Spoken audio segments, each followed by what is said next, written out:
Alright, hope everybody's doing good. I'm not set up. Give me just a second. Hopefully everybody can hear me okay. Hold on one sec.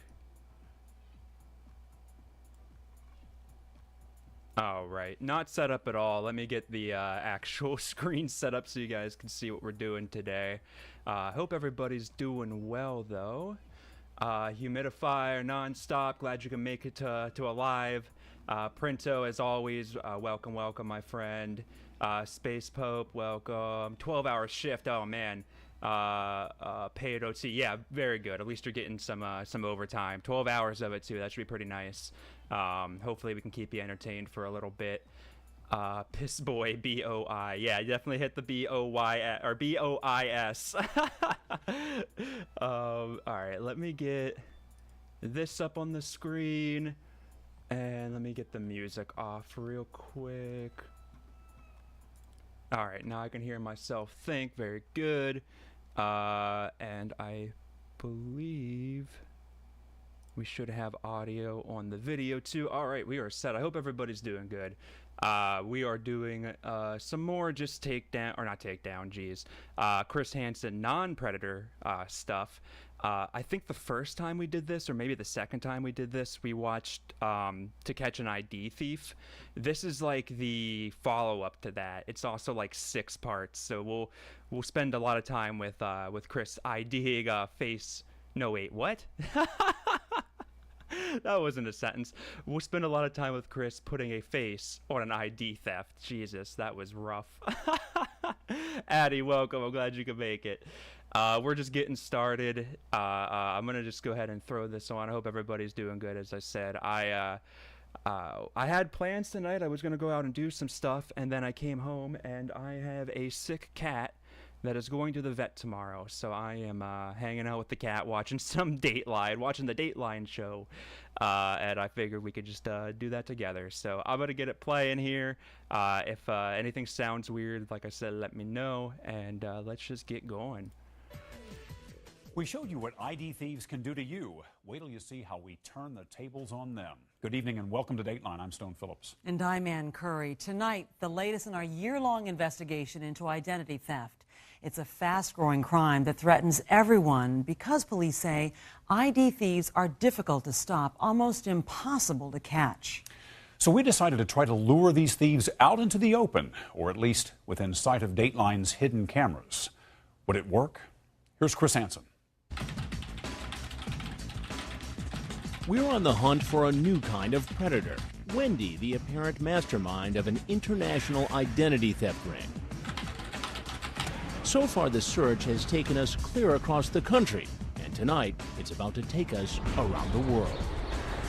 Undercover in Europe and Africa, as we track down the crooks who steal your credit card and banking information to go on shopping sprees with your money.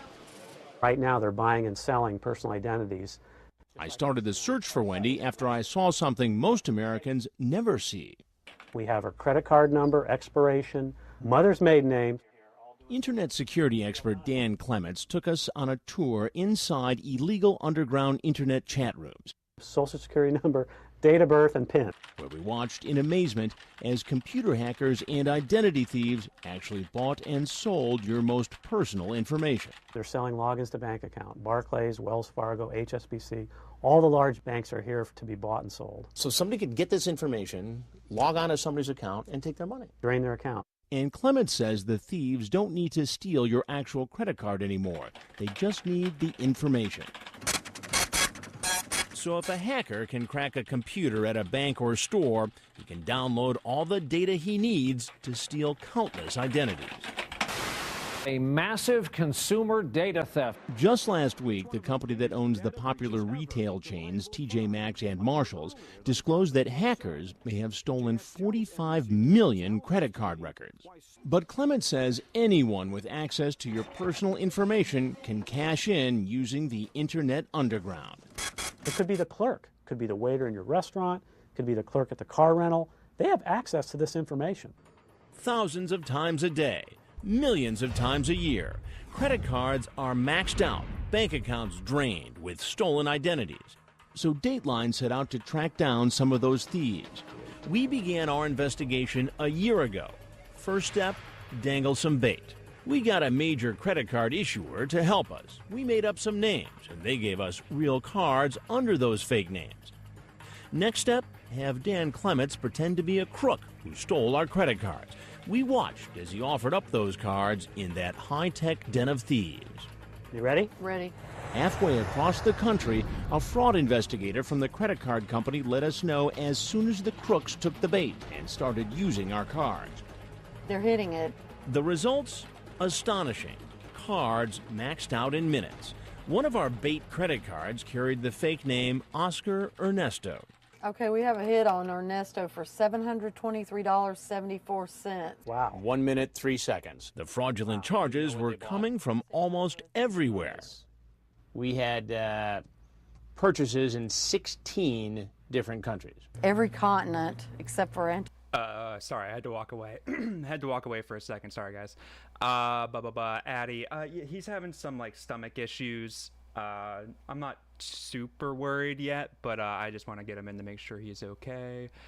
Kit Kat Meow, welcome, welcome. I don't think I missed anybody else new popping in, but I'm gonna keep this playing. I might have to walk away for just another minute, so I'll be right back. Keanu, welcome, welcome. Antarctica, basically. Identity theft hitting Americans from foreign soil is big business. Big business that costs consumers billions and businesses tens of billions worldwide. Just ask Rodrigo Bustos in Chile. His store was hit by crooks using one of our bait cards. We covered that charge, but he says his bank has made him absorb thousands in losses to identity thieves. They said, it's your fault. You must pay to us because you didn't confirm it was the real owner of the credit card. Authorities say in most cases it's virtually impossible to identify the thieves, but Dateline decided to try. To lure the crooks in, we set up our own online store. At HansenDiscountElectronics.com. And let the thieves know that it was a good place to use stolen credit cards. The message says, cardable site. So if you've got a hot credit card number, you can use it here. Right. The fraudulent orders poured in, real thieves using accounts stolen from real people like Lee Morton. I was checking to see if I could afford to go out to dinner, and I had no money. No money? No money. Lee Morton's account was drained overnight by a series of online purchases. Dateline's store didn't actually charge Lee or anyone else, but we did send out the merchandise in order to track down the thieves. I even set up my own shipping company, CH Delivery, and began fanning out across the country to deliver the loot. I hoped the deliveries would lead us right to the thieves' doorsteps, but instead, I met people like Vicky Bebo. This is the correct address for calling? Yes. And Angela Cater. Look at this crap. So you got it. Both said they thought they were doing a favor for a man they met on the internet. Let's get married, you know, I really love you, I miss you, and it's mushy mushy all the time. But it turns out Angela and Vicky were talking to the same man, an international internet thief. Using this picture and calling himself Paul Desmond, he has tricked them into accepting all this stuff and had asked them to forward it to his store overseas. And the more deliveries I made, the more I heard about those mysterious stores. They're going to Africa. What's that? All these are going to be shipped to Africa. Oh, they're going to Africa. In upstate New York, Jeff Ball told us he's been getting lots of packages for his international business partner, Wendy Kenson. I got a picture of that. Yeah. Oh, yeah, I'd love to see it. Wow. That's exotic, man. He told us Wendy is a model who wants to marry him. Over the internet, she told him she ran an international business and he could make money if he'd help her send packages to locations all over the world, including a shipment to Africa, a home theater system so big the shipping bill was more than $2,000. He agreed to pay that and thousands more. But as we talk, Jeff Ball doesn't seem to be aware that the packages being shipped to his house in Wendy Kenson's name have been ordered with stolen credit cards. So it's a bitter dose of reality when we tell him the truth. And it appears, based upon our investigation, Jeff, that you've gotten caught up in an international conspiracy. I got caught up into the scam. Now we're hoping that Jeff Ball will be willing to turn on Wendy and the thieves who scammed him. Will you help me? Yeah, I will help you. But our search won't stop here in the U.S. To try to track down Wendy and her gang of thieves, we'll have to follow the trail of the packages overseas. My name is Chris, and I wanted to ask you about a package.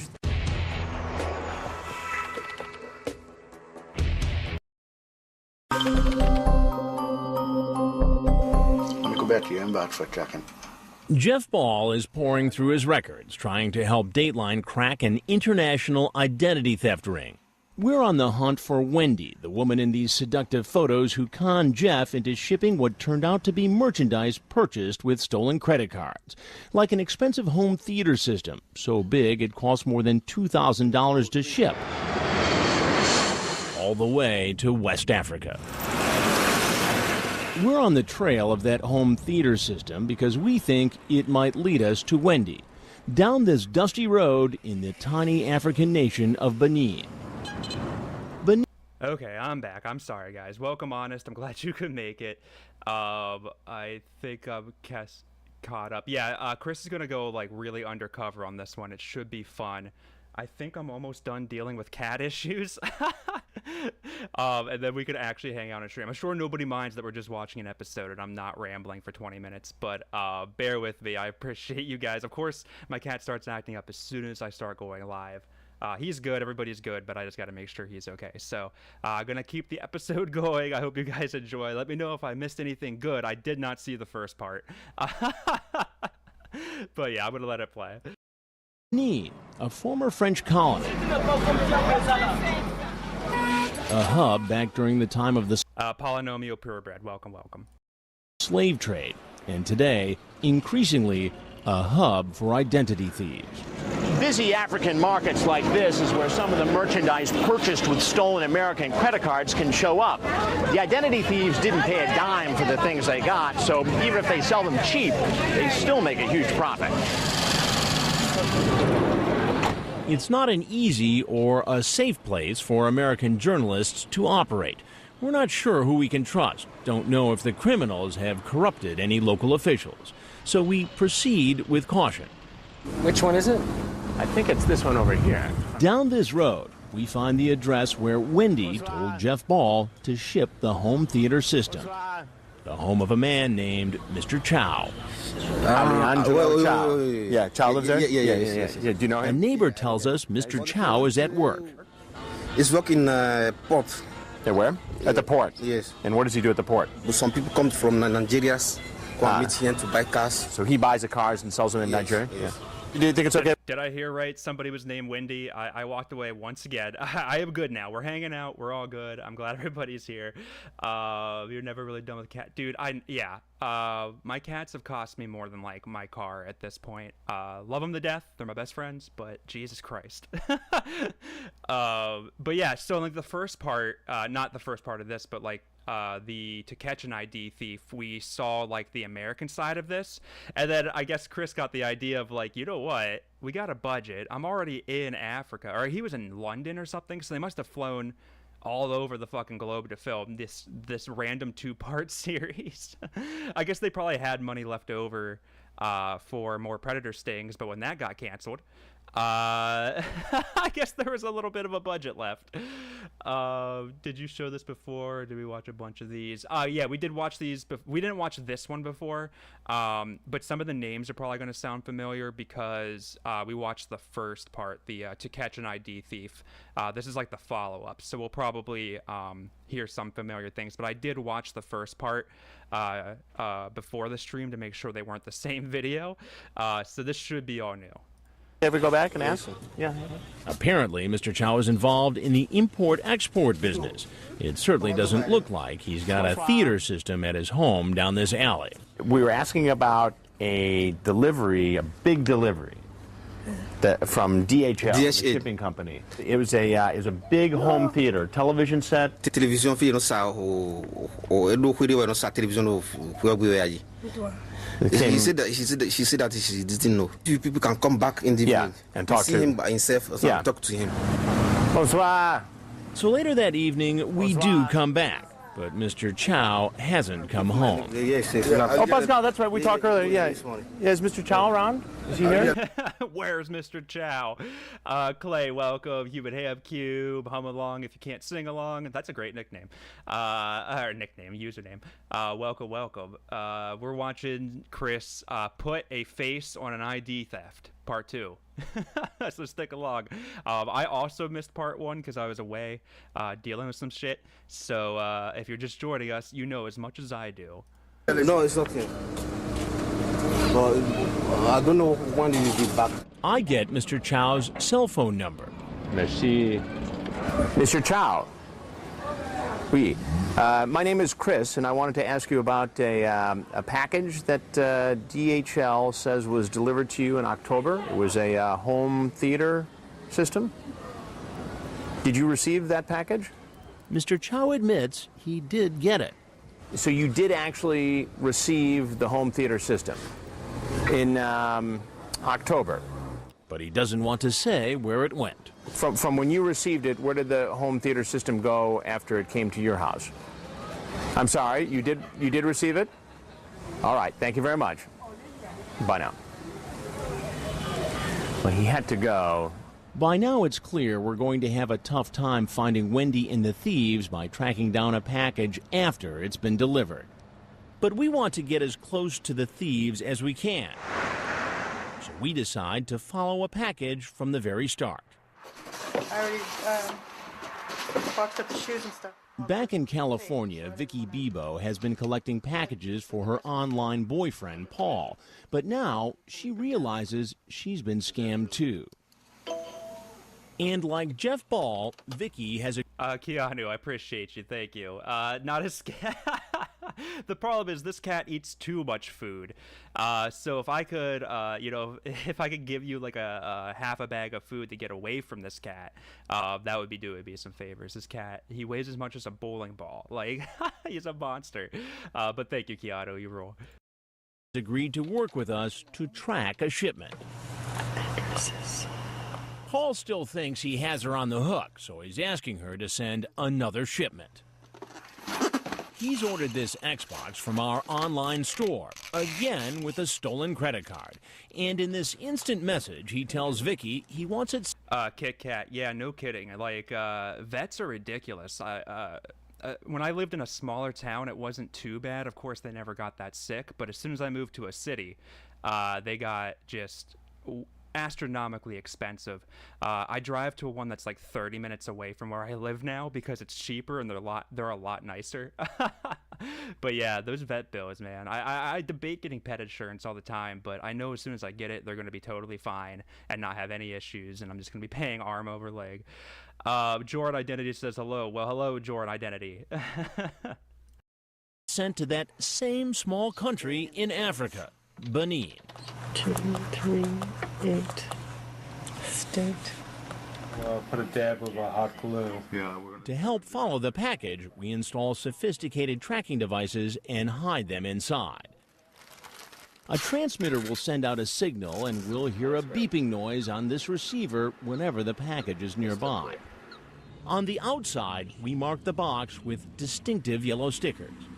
Next, we take it to a DHL office near Vicky's home in California. Jorn kind of looks like,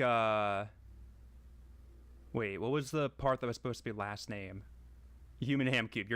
I was about to reply to you, and then your follow-up comment confused me. But Jordan looks like Mike Manzi, the HVP like math tutor guy. They have the same bald, pointy head. 3 days later, the DHL website shows the package is in Africa. And remember, so are we. Our tracker locates the signal of our Xbox in the customs... Holy shit, what was that tracker? That was some, like, Call of Duty 4 technology. Look at that thing. Now it would just be an air tag, right? Oh, my God. Hovelog, I appreciate you. Thank you so much. I was just being stupid, I guess. It's so funny how that could just literally be the catchphrase of everybody caught via Chris Hansen. Doesn't matter if they're a predator, of the sexual nature, or just tried to steal your goddamn Xbox 360. Luckily, the CIA's on it. Dude, this thing looks insane. Octopushy, welcome. Our tracker locates the signal of our Xbox in the customs building at the airport.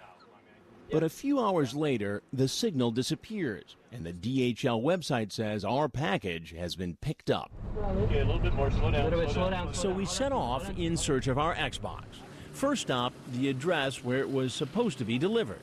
Turns out it's a lawyer's office. Looking for Monsieur Rousseau Emerson? The receptionist says he doesn't have a clue what we're talking about, knows nothing about the package, doesn't even recognize the name. No? So you don't know the name? And what about this address? What's more, he says the shipping address seems to be phony, intentionally jumbled. Although the street name and number match this office, the zip code and town are all wrong. And when we double check at the local post office, they confirm the address isn't real. Next stop, DHL. Maybe they know where our Xbox went. Bonjour. Hum along. Do they still use? I mean, I don't know. I guess I could see like that giant tracker thing being state of the art, for the time. But like, it feels like they would just put like an Apple AirTag in it now and track it with like a cell phone. Because you have to be pretty close with that emitter, right? Like you can track an AirTag from another country. I mean, I'm sure the AirTag technology probably came from that. Tracker, that, what did you say, 800 megahertz public safety thing. I'm sure they all evolved from each other, but I can't imagine that's still how they use it. Addie, thank you so much. I appreciate you. I'm trying to track a package that I had shipped. The customer rep checks the computer and calls out to the airport, where they confirm that package was picked up by the man it was addressed to. Okay, so he's the one that picked it up at the airport. Yes. Okay, all right. It wasn't what they put in the system. But I see that you are English people, so I think maybe you want to know more. That's yeah, no. I'm very appreciative, and I thank you very much. Yeah, like that's got to be kind of crazy. Like if you work for DHL or the post office in Africa, and then a 6'5" older white man comes in and just starts asking questions with a camera crew, that's got to be one of the scariest moments of your life. And I know she didn't do anything, but still. Al, welcome. Glad you could make it. Now we're more baffled than ever. So we ask the local police if they can help us find our package. They send an investigator to the airport, but he's told to come back later. At Benin's National Police Headquarters, the director admits these internet frauds are among his country's biggest problems. This is a form of organized crime. Andy says his country has fallen victim to criminals from the country next door, Nigeria, a well-known haven for identity thieves. But why would Nigerian criminals use another country as a drop point for stolen goods? There's been so much publicity about rip-offs. Hum along. I appreciate that. Thank you for bringing like some intelligence to this channel, because it doesn't happen very often. But I kind of compare it to, I was just thinking about how I remember when I was younger, my dad bought like a GPS, like one of those Magellan, like $600, you had to pay like a monthly fee, like GPS systems. And then like 4 years later, smartphones like Google Maps like took over the world. And I don't know, when I think of like how much technology jumps, like that tracking device, those GPSs, like you see like the old big and bulky ones, and you just assume that like now it could be done from like a calculator. I don't know. But I mean, that was cool. I mean, I bet Chris felt really cool. Like when they put the hidden camera in the Leaf or whatever, and he couldn't shut the fuck up about it. You know, he likes cool tech. He wants to feel like Sam Fisher. He wants to feel like Jason Bourne. You know, he wants to be a super spy. It's sick. Addy, you can get super sticker. Yeah. That's one of the benefits, I guess, of having over 500 subs. I don't obviously expect it, but I appreciate those who have donated. That's awesome. Definitely not expected here. I'm an asshole who just ruins videos, ruins perfectly good videos. But I thank you all nonetheless. Teams from Nigeria that many of the thieves have discovered it can sometimes be difficult to get people in the United States to ship there. So some of the thieves have come here to Benin, a tiny West African country most people don't know anything about. They use Benin because our country is a little weak. It's a small country, and we don't have great resources to investigate. Authorities say most of the fraud originates in internet cafes like this one. We were able to get a rare look inside with Dateline's hidden cameras. Look, 1 hour. In an email or instant message, a thief can hide behind a computer screen and pretend to be anyone, anywhere. Someone sitting here in Africa could even steal a picture off the internet and become Paul, or even Wendy. And while some of the people we see in this internet cafe may be perfectly honest, some even tourists, police say criminal rings conduct their business here, stealing from Americans half a world away. And that brings us back to our Xbox package with the tracker inside. Still no sign of it. An official who's very sympathetic, and he's willing to help. The police go back to the airport, and believe it or not, they're told our package has mysteriously been found, still inside customs, as if it had never left the building. That's odd. Remember, Keanu, yeah, like the wolf sounds and the speakers in the trees was the dumbest shit. Like those cops and Chris all just wanted to be like CIA agents that night. Which is cool. I mean, it's a fantasy we all had at one point. It's like being like a spy or whatever, right? But Chris, you already have a cool job. You don't have to try to look cooler. Just catch predators, man. It's cool. just yesterday, DHL told us it had been picked up. And so he picked it up on the 5th? Yes. Great. Yes. Okay, so it was actually him. Yes. Fantastic. So which story is true? To double check, we go to the airport and arrange to see the package ourselves. It looks like it's had a rough trip, but the tracker inside is still putting out a strong signal. Police sources tell us they think the thieves heard we were asking questions and decided the package must be hot. To avoid being caught, they apparently smuggled it back inside customs and left it. The criminals are trying to duck us, but we have another option to catch up with them, and it involves Jeff Ball, the man in New York, and Wendy, the thief who stole his money and his heart. I must get home this weekend, okay? I really miss you. Holy shit. Okay, I did miss that in the first part. Wendy is a catfish. That's fucking hilarious. I think we learned that in the first... I'm having deja vu. I think we learned that in the To Catch an ID Thief, but still hilarious. Can you imagine if they did the little that little part right there where she's like talking and it was just like, hello my love, and it was just Winnie. Must get home this weekend, okay? I really miss you.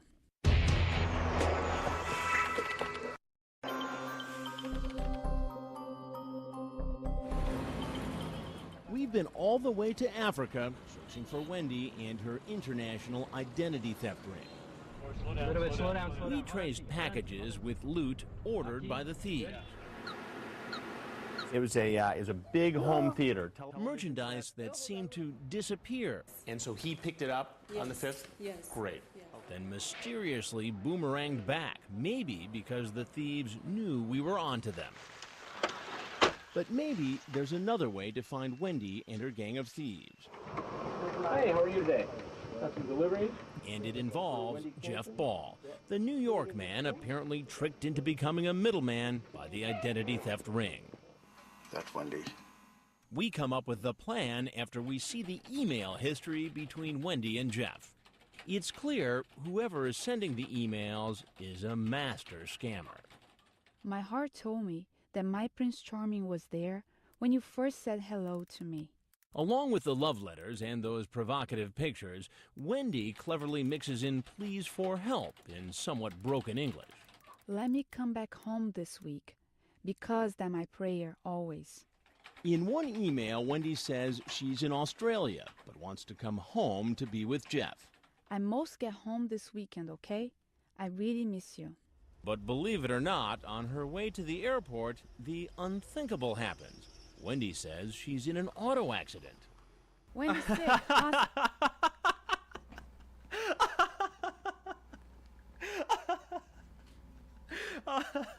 I was gonna say something, and then that happened. Fuck, dude. Yeah, I was gonna talk about pet insurance. Let's just watch the fucking show. Yeah, pet insurance seems like a bad idea. I'm probably not gonna do it. I don't know why we're even talking about this on this stream, but yeah, I've always debated. To be clear though, I don't pay for good insurance for myself. So I mean, if I'm gonna get good insurance for anybody, it would be the cats. But I digress. I probably am not gonna do that. But yeah, Wendy's sick, hospital. I mean, and it checks out because Winnie was often, you know, this could be Winifred Pollard, right? Like, it's kind of checking out so far, minus the accent. Hospital, please pray for me. Through her pain, Wendy pleads with Jeff to send money to pay for the surgery to save her life. Because I don't want to lose my hand, and I don't want to lose my life. And you... Whoa, wait. We need to know more. We need to know way more. I can't lose my hand. I don't want to lose my life. What happened? What accident were you in, Wendy? Please. In the end, Jeff Ball actually wired thousands of dollars to Australia, supposedly for Wendy's surgeon, Dr. J. Jack. Dateline checked in Australia, and we couldn't find any licensed doctor by that name. Another sign that Wendy is part of an even larger con. All you have to do is check the emails. In the special coding most of us never read, there's usually an identification number that tells you where the computer that sent the email is located. It's a little like the caller ID on your phone. Remember, Wendy's been claiming she's an Yeah, he's saying, like, check the HTML files. I mean, just if you get an email from somebody you don't recognize, just ignore it. That would be my advice. I get texts sometimes, like scam texts that are like, United States Postal Service has your package but can't deliver it. Click on this link. And then there's like 10 people in the text message. So, like, I always reply, I'm like, oh, wow, I can't believe, like, wow, 9 United States Postal Service members are here to help. Like, thank you so much. Like, just, if it seems fishy, just ignore it. I don't know. Australia. But when Dateline checks the coding on her emails, they really trace back to guess what? Right, yes, Addie, yeah. So in the first To Catch an ID Thief, we met the guy that, it was an old guy, right? He was like a 50s or 60-year-old man who was married, who thought this was like his girlfriend, and he was sending her money, Xboxes, entertainment systems, all that other shit. And now she's been in a horrible accident. Where? West Africa. Babe, please pack everything together. I mean all the packages. We're beginning to wonder, could Wendy be a mask for a man? And wait for DHL to come, okay? Send me all the packages list to me, okay? To my email and tracking number, okay? Now we see how Jeff was tricked into sending packages all over the world. But we're about to turn the tables on the thieves behind Wendy. Remember, they think we're for real. They've been ordering from our online store. They've even used our delivery company to send some of their loot all the way to Switzerland. I cannot sleep tonight without thinking of you. And now we've convinced Jeff Ball to let us take over his email. I love you with my whole heart. From now on, when Wendy talks to Jeff, she's really talking to Dateline. Our first step, borrow one of Wendy's tricks and say Jeff is in the hospital. Bad news. Had a hunting accident and in hospital. Pray for me. Why does... I know I kind of made the joke like 100 streams ago when we watched the first part of this, but why does he have the fucking Walter Babst fit on? Like, step, borrow one of Wendy's tricks and say Jeff is in the hospital. Bad news. Like, he's got the whole Walter Babst, like, cosplay. He's got the mustache. He's got the same fucking, like, shirt collar thing. He's got the full Walter Babst cosplay going on here. You know him, or no, what does he say? I need you to send me. Fuck. What was his line? I know he says like I've never been with anybody but my wife ever. But doesn't he say he needs executed? I really fucked up this joke. But yeah, he's. I don't know. I feel bad for him because he's getting ripped off, but he is trying to cheat on his wife. So. Had a hunting accident and in hospital. Pray for me. Wendy is expecting more packages from Jeff, and she thinks our company will be handling the delivery. She's so desperate to find out about our packages, she sends an email directly to Chris at CH Delivery. Hello, Chris. Because I am in Australia, I am seriously worried, and we have a lot of shipment to ship to Switzerland. Please kindly help me to check on him. It's the opening we've been waiting for. Between updates about Jeff's health, we've come up with a plan to get us closer to... Yeah, Keanu, the Walter Baps costume's a pre-order bonus. If you order before the game drops, you get the Walter Baps costume. Wendy and her gang. To whet their appetite, I'll say I've just inherited a lot of money, and I'm interested in investing some of it in Wendy's company. Wendy, I would like to invest in your business, but I don't think it's wise to invest in any business until I can meet the owner in person. Please let me know when and where you can meet. It isn't long before Wendy responds, and she seems to be going for the bait. I will be glad to assist you invest your funds. After months undercover, are we about to meet Wendy, the international identity thief, face to face? So how many years in Australia? 19.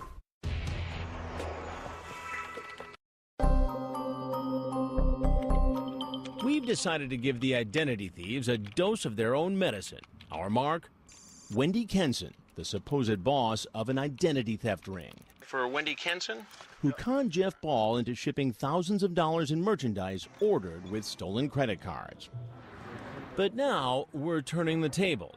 I've sent Wendy an email saying I've inherited a small fortune and want to invest in her shipping business. And Wendy is quick to take the bait. Hello, Mr. Chris. Thanks for your email. I am happy you want to invest with me. But to seal the deal, I tell her we'll need to talk face to face. Finally, Wendy agrees to a meeting in Zurich, Switzerland. I will be glad to assist you invest your funds in valuable and profitable business. But mysteriously, Wendy says she won't be able to make it there herself. Instead, she's sending her trusted Swiss... hum along. Yeah, I mean, even if you're not able to reverse image search, I think you got to take a long look at yourself. Take a long look at your dating history, especially if you're in your 60s, and just wonder, why is this attractive woman who lives in another country interested in me? And why does she keep wanting me to send her money and Xboxes? Like, it doesn't take a reverse image search here. I don't know. Their company is A1 Pallets. Yeah, that means they'll never show up. This lawyer, Barrister Michael. My attorney is ready to meet you at the hotel on Friday afternoon. I have already explained everything to him. Yes, Barrister Michael. I happen to be in London when I call Barrister Michael to confirm. I'll call you as soon as I get to Zurich, but let's plan on a 2 p.m. meeting on Friday. That's when we noticed something about his phone number. Remember the package we delivered for Wendy in Switzerland? Wendy gave a contact number for the person receiving the stolen merchandise, and it's exactly the same phone number she gave us for her lawyer. Another sign Barrister Michael is directly involved in Wendy's identity theft ring. Switzerland, the legendary land of secret bank accounts. It's here in Zurich that we'll try to... Whoa. There's also chocolate. All right, Chris. It's not all bad. Many pets, it sucks. Okay, good to know. Really good, bad boy. Thank you. I appreciate that. And yeah, you didn't even get any sexy milker pictures? That's ridiculous. Maybe Jeff... You know what? Great point, Chatterbait. I didn't think of that. You might be right, and that might be the only thing it takes. The computer scamming was new, but this kind of scam really is it. Yeah, I mean, scamming is as old as time, right? And again, like, it just comes down to the rule of thumb. If it seems too good to be true, it probably is. I know, like, some older people who aren't as tech savvy might get scammed in different ways, and that's why I like those scam bait channels on YouTube so much. But as far as like catfishing stuff, it's so tough. Like, you always have to feel bad for the person being tricked, but a lot of the times it's kind of their own fault. I don't know. Keanu, I appreciate you. Thank you. Swiss Miss Instant Piss. Yeah, no, I have nothing to say to that. Is that Mach? Oh God, I'm so bad with names. But welcome to the stream, my friend. Track down the man who could be one of the masterminds behind the international theft ring. The man Wendy calls her trusted attorney. Barrister Michael? Well? Yes. With our hidden cameras, we meet Barrister Michael in a hotel lobby, and he's brought along a friend, a woman who seems confused about her own name. Doris. Doris, yes. Edith, Doris, whatever, but not Wendy. We take them upstairs to a hotel suite equipped with more hidden cameras. Hey, how are you? Barrister Michael, nice to see you. Chris Hansen, it's a pleasure. Nice to see you. Please come in. Hey, Doris, nice to see you. I try to get right down to business and ask Wendy's lawyer what he can tell me about her. Wendy Hansen. Yeah, exactly. Yeah, she was also in Switzerland. Oh, really? Yeah. Now, how did you meet Wendy originally? No, I met her last year. Oh, here in She came to Switzerland. Switzerland. Yeah. So I met But the barrister seems more interested in talking about the woman he's brought along, Doris. She may not be a swimsuit model, but like Wendy, she says she's lived in Australia. And like Wendy, she has a business proposition for me. Your business is what now? My business is in the solar energy trade. Solar energy? Yes. Doris tells me she wants to market a solar-powered battery charger. Not exactly what we came here to talk about, but who knows where this will lead. So this is the Mock, I apologize. Yeah, that's a very easy name. I just don't know what the internet, but welcome. Thank you for just spelling it out. Exactly the same. People that age getting catfished or delusional. Yeah, for the most part. Addie, you retracted your message, but I did see it. But I agree. I do agree. Hum along. Have a great night. Thanks for joining. Thanks for the donation. I appreciate you. Product right here? This is the product. Oh, really? It just arrived. Wow, really? She tells me it works with all kinds of devices. You can recharge mobile phones, iPods, CD players, cameras. Amazing. Yeah. I'll tell you something else. It's hair. Mock, like you clicked on my stream randomly, or so like Chris Hansen. This is like a to catch a predator thing. But we're hanging out with Chris, not catching predator. Well, a different type of predator tonight. He's catching scammers in Africa and I guess Switzerland tonight. It has a normal light and it has a UV light. And What's more, she claims it can even detect counterfeit money. It's quite a gadget. yeah. Doris says she wants to market it in the Middle East and Africa, but she doesn't seem to have much of a plan. And do you have a business plan that you've written out? Or? Well, the business plan is quite simple. Yeah, that we need to make the business plan together. Right. What she really seems to want is $200,000 from me. And when would I start seeing a return on my $200,000 investment? 6 months to 12. 6 to 12 months. And what's the I tell Doris I'll think about it, but I'd rather find out more about Wendy and her lawyer. He says he's from South Africa. Which law school did you go to? That was Johannesburg Law School. Johannesburg Law School? Yeah. Right. What year did you graduate? It's quite a long time. It's quite a long time. Yeah. How old are you now? I'm 36 years. 36, okay. Yeah. So probably... It's about 20 years ago. 20 years ago. Hold on. This doesn't add up. He's 36 and got his law degree. Yeah, break it down for us, Chris. I know we're all struggling with the basic math here.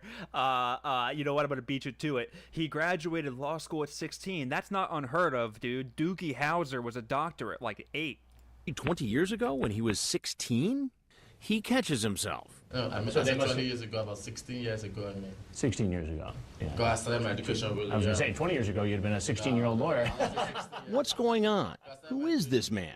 Wendy calls him her trusted lawyer. hold on. We got to hear. My computer is freaking out right now. We got to listen to that fake Chris laugh one more time. That was amazing. 16 years ago. Yeah. I started my education really I was going to say, 20 years ago, you'd have been a 16-year-old lawyer. What's going on? Oh my god, dude. People, one of my favorite comments is people like to say I have a fake laugh. If I was faking it, I would make it way less obnoxious. I would do that. I would just do the Chris laugh. That's my favorite thing on the entire planet right now. I started my education really I was going to say, 20 years ago, you'd have been a 16-year-old lawyer. What's going on? Who is this man? Wendy calls him her trusted lawyer, but is he really a lawyer at all? And what kind of cases do you usually handle? Criminal cases. Criminal cases. Sounds fitting.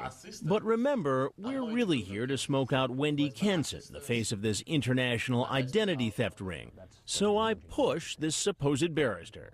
Where was Wendy now? Is she still in Australia? I think the last time? No, the last time she called me, she told me she was in Europe, that she wanted to come to Switzerland, that she was in Paris or so.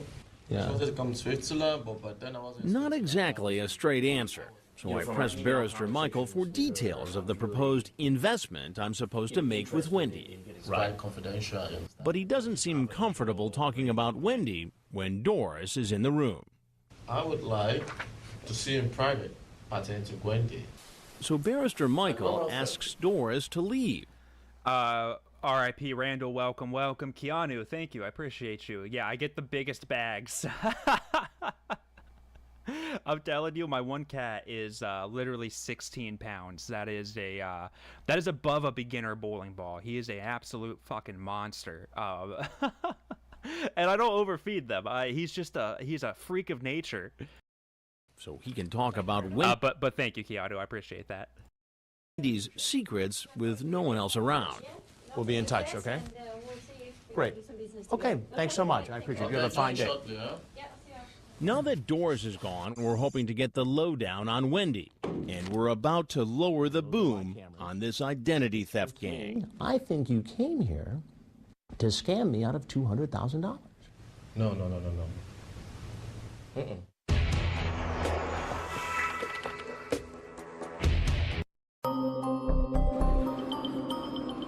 Our investigation has brought us to Zurich, Switzerland, where finally, after months of investigating, we're in a private meeting with a man who may be a key player in an international identity theft ring run by someone called Wendy. So Wendy's business primarily is electronics. Electronics. And shipping of electronics. Exactly. Now, he says, Mark, my cat, well, I have two, but the one that's a monster is, he's a blue Russian. He's just huge. Cat Meow Chonk. Yeah, he's a linebacker. He like, I wake up sometimes because he's laying on my chest, and I just can't physically breathe. I mean, he's healthy for the most part. The vets said that he is overweight but not obese. He's the lawyer for Wendy Hansen, Barrister Michael, and he's meeting me because I've said I want to invest in Wendy's shipping business. Stuff like this shipping down to Switzerland, to Holland, to England, and believe me, she's really doing quite good in this thing. I'm expecting to hear more about the shipping business, but instead, he brings up another scheme entirely, and it involves a friend of Wendy's, a friend in need. She's Portuguese, Italian. Right. She came into Switzerland, but she had some problems, you know? Problems, he says, like illegally laundering drug money. And a whole load of that dirty money, he says, is now sitting in a safe. How much money are we talking about? It's quite much. Millions? Yeah, we're talking about six. She told me 6.5 million US. 6.5 million. Wow. A big part of that 6.5 million could be mine, he says. All I have to do is cough up $45,000 to pay bank fees. I would pay Wendy, or I would pay you, or this other woman? This other woman. Right. But, of course, you have to pay my own charges, at least a consultant fee. Right. Well, I'm listening.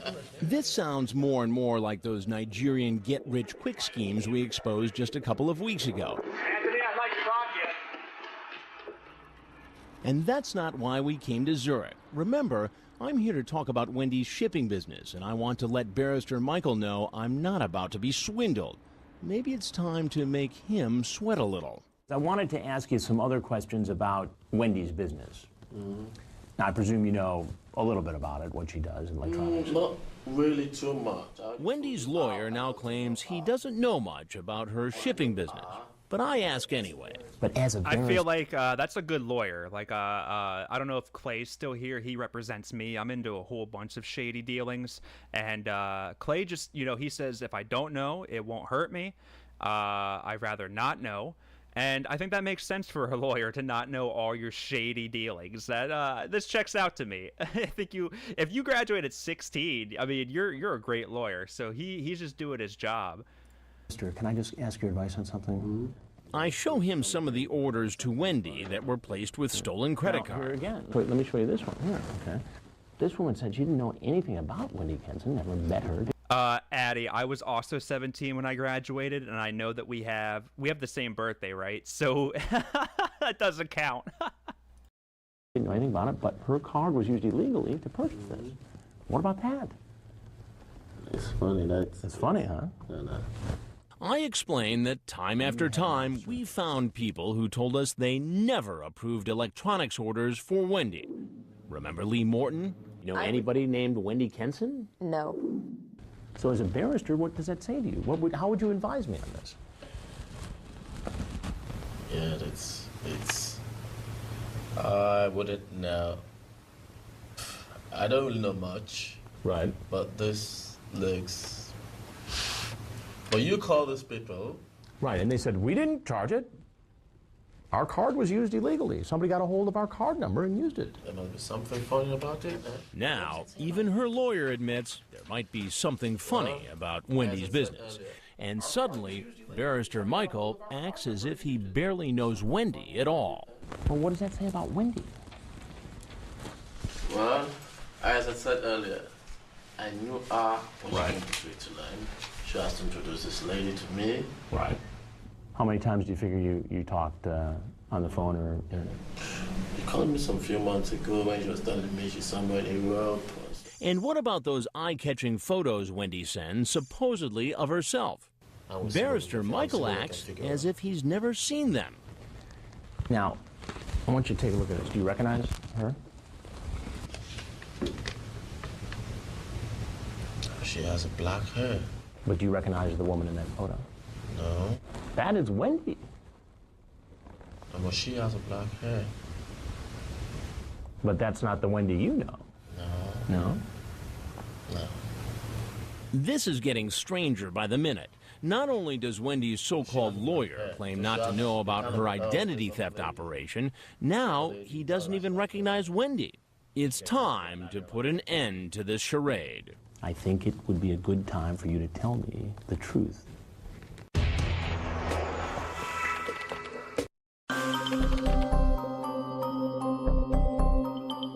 After months of trying to smoke out Wendy, the master identity thief, finally I'm face to face with her supposed lawyer, Barrister Michael. I'm not going to let this opportunity go. So I tell Michael I think he's told me nothing but lies. I'm investigating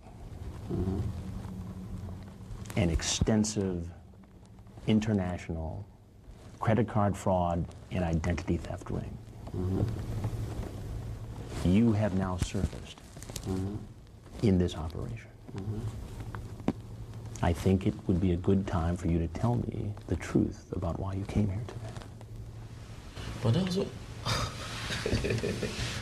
I told you why I came, okay?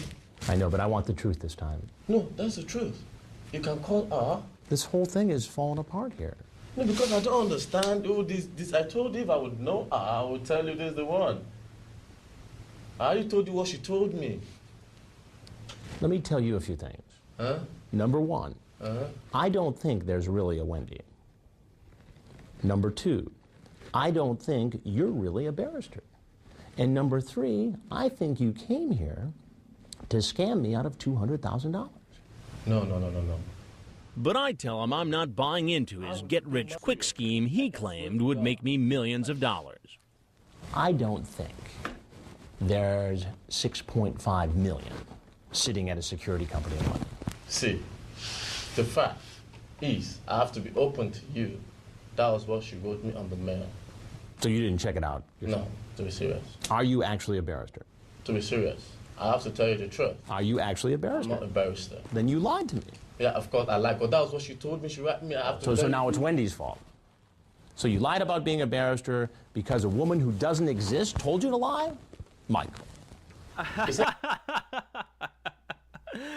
Oh, man. I don't... Okay, we got 6 minutes. This is the last part. I don't know if we're going to get Wendy. Are you Wendy, Michael? Who's Wendy? Actually, is that your real name? I don't even know if that's your real name. Is your real name Michael? Huh? Is your real name Michael? No, people call me Michael, but it's not my real name. What is your real name? My real name is Lukman. I'm sorry? So Wendy's lawyer, Michael, is not a lawyer after all. And his name's not Michael. And guess what? He isn't from South Africa either. And where are you from originally? I'm from Nigeria. From Nigeria. Nigeria, a country famous for scams. Remember, computer records back at our online store show that most of the orders made in the name of Wendy Hansen were actually placed from computers in Nigeria and West Africa, likely from internet cafes like this one. We went there with hidden cameras after authorities told us it was a hotbed of crime. So it's clear we really are onto an international gang of con artists and identity thieves who've been hiding behind. Mock, yeah, I would say this guy's more of a JP Weary, only because he's not a good liar, but he's a much better liar than Lauren. I don't know if Lauren knows what a barrister is. And Addie, yeah, there is a reason. I know India and Africa have a lot of scams. I think they have some weird laws where they can kind of do it legally. I don't know exactly. I know in India, it's not legal to, scam people, obviously, but, I watch a lot of, the scam baiter people on YouTube, and they'll give the full information to, the local police, and they typically do not give a shit. So I think it's just a little bit more lax in those areas, which is why we see it happen so much more there. I don't know much. I'm sure China's going to get our information regardless, probably through Facebook. So, I mean, they don't have to scam us as much. Behind this photo of the supposed Wendy. And what about all this stuff about law school and... That's what he told me to say, you know. She told you to say all that. Yeah. Everybody lies, so Everybody it's okay. lies. So it's okay. Listen. Wendy does not exist, okay? At least I don't think she exists. This person posing as Wendy has been ripping people off for a long time. Probably. Finally, an admission that Wendy, the face of the international crime ring, is a fiction, a ruse, just a pretty picture to con people. Right. So you never really met Wendy? Yeah, it's just... You don't even know if Wendy really exists? Did you or did you not lie to me? I lied to you. Okay. I know that. I know that I lied to you. I'm sorry about that. But remember, he still doesn't know that all this time we've been recording on hidden cameras. Now it's time to let Barrister Michael, whoever he is, know he's been exposed. I'm Chris Hansen, and I work for a show called Dateline NBC. Dateline. And those are my cameras. And if there's anything else you'd like to say, we'd like to hear it. If not, you're free to go. Real quick, Aaron E, welcome. Yeah, who the fuck is Barrister Jamie? Pierogi is my favorite as well, of the scam baiter guys. Kit, oh fuck, what's his name? That Kit guy, whatever his name is. I like him a little bit. He annoys me to a degree, but I like what he does. But Pierogi's definitely my favorite. Trilogy Media is all right.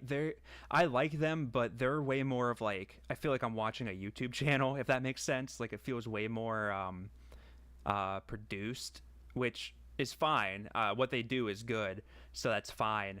But I can't sit and binge their videos like I can with Pierogi or Kit Boga. Thank you. Yes, everybody. Thank you. Well, what do you want me to say? Oh, whatever you want to say. In the end, the barrister who isn't wants you to believe he's not a bad guy after all. And in spite of his repeated lies, he has an interesting message about telling the truth. Well, I just believe of lying or stuff like this to people is not. Space Pope Jim Browning, yes, he's a legend. He just doesn't post like as often, from what I can recall. But yeah, he's great too. I enjoy him a lot. The right thing. And so we were here doing something that wasn't the right thing today. No, I believe I lied to you. Right. So you've never lied to anybody else. I was the first guy you lied to. Of course I lie. Everybody lies. Of course. Of course. He says he's sorry, though we think he's just looking for an easy exit. One soldier in an army of identity thieves scattered across the globe. We don't have That was a, I know I've been pausing a lot. We're almost done with this episode, but I like this guy's fit. I'm not going to lie. I like his jacket. I like the watch. I would wear, I'm not a huge fan of like black on black on black. Like I would probably have like a gray jacket or something, or maybe like a white shirt just to make it a little different. But I like this guy's fit. I know he's a monster, but we got to give credit where credit is due. Army of... Look how stiff Chris looks too. Why are you so tense, Chris? Why does this guy look calmer than you? If you just saw this as like a screenshot, it looks almost like this dude just got in trouble, and this guy's like his pimp. Like this isn't a fuzzy jacket, but it looks like it because of the quality. But identity thieves scattered across the globe. We don't have the power to arrest him, so he walks free. Internet security expert Dan Clement says that's pretty much how it goes in the world of identity thieves. These are very intelligent people, these identity thieves, but they know that the prosecutions for identity theft are less than 1%. Less than 1%. Less than 1%. But U.S. officials say they're trying to change that. This is a priority for us. Craig McGaw of the Secret Service says federal agents have infiltrated criminal chat rooms to break up identity theft rings. Anybody and everybody that's on those websites are involved in criminal activity. There is no legitimate business being conducted on those websites. Right now, he says, the Secret Service is running 15 undercover operations. The FBI and other agencies are also investigating these crimes. But with identity thieves spanning the globe and stealing at internet speed, it's harder than ever for authorities to keep up. Just look at this email Dan Clement showed us, announcing that one of the biggest chat rooms in the thieves' underground is moving its computers to Iran. And that email that we just received was basically saying, hey guys, we're hosted in Iran. We're untouchable to the U.S. government. Come over here. Iranian servers, which are clearly outside a never get anywhere there. Never. Wherever the Wendy gang is these days, clearly we hit a nerve with them. Soon after Barrister Michael admitted it was all a big lie, I got an email from none other than Wendy. Up, Chris, so you have to set me up. You were right. Fuck up, Chris. See, okay, hold on. I want to read this. Hold on. We're gonna let her read it, and then I'm gonna read it. In Hellfire, dead man, I direct you to unknown people. All right. So, fuck up, Chris. So you have set me up. You will riot in Hellfire, dead man. I direct you to unknown people. The no matter what Wes sends me next, Discord, email, whatever, that's what I'm responding exactly with that. That's my.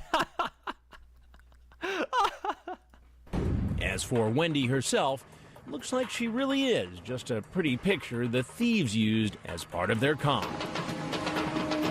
A tip from a viewer led us to a European website where we saw the same photos of Wendy. A tip from a viewer. Right.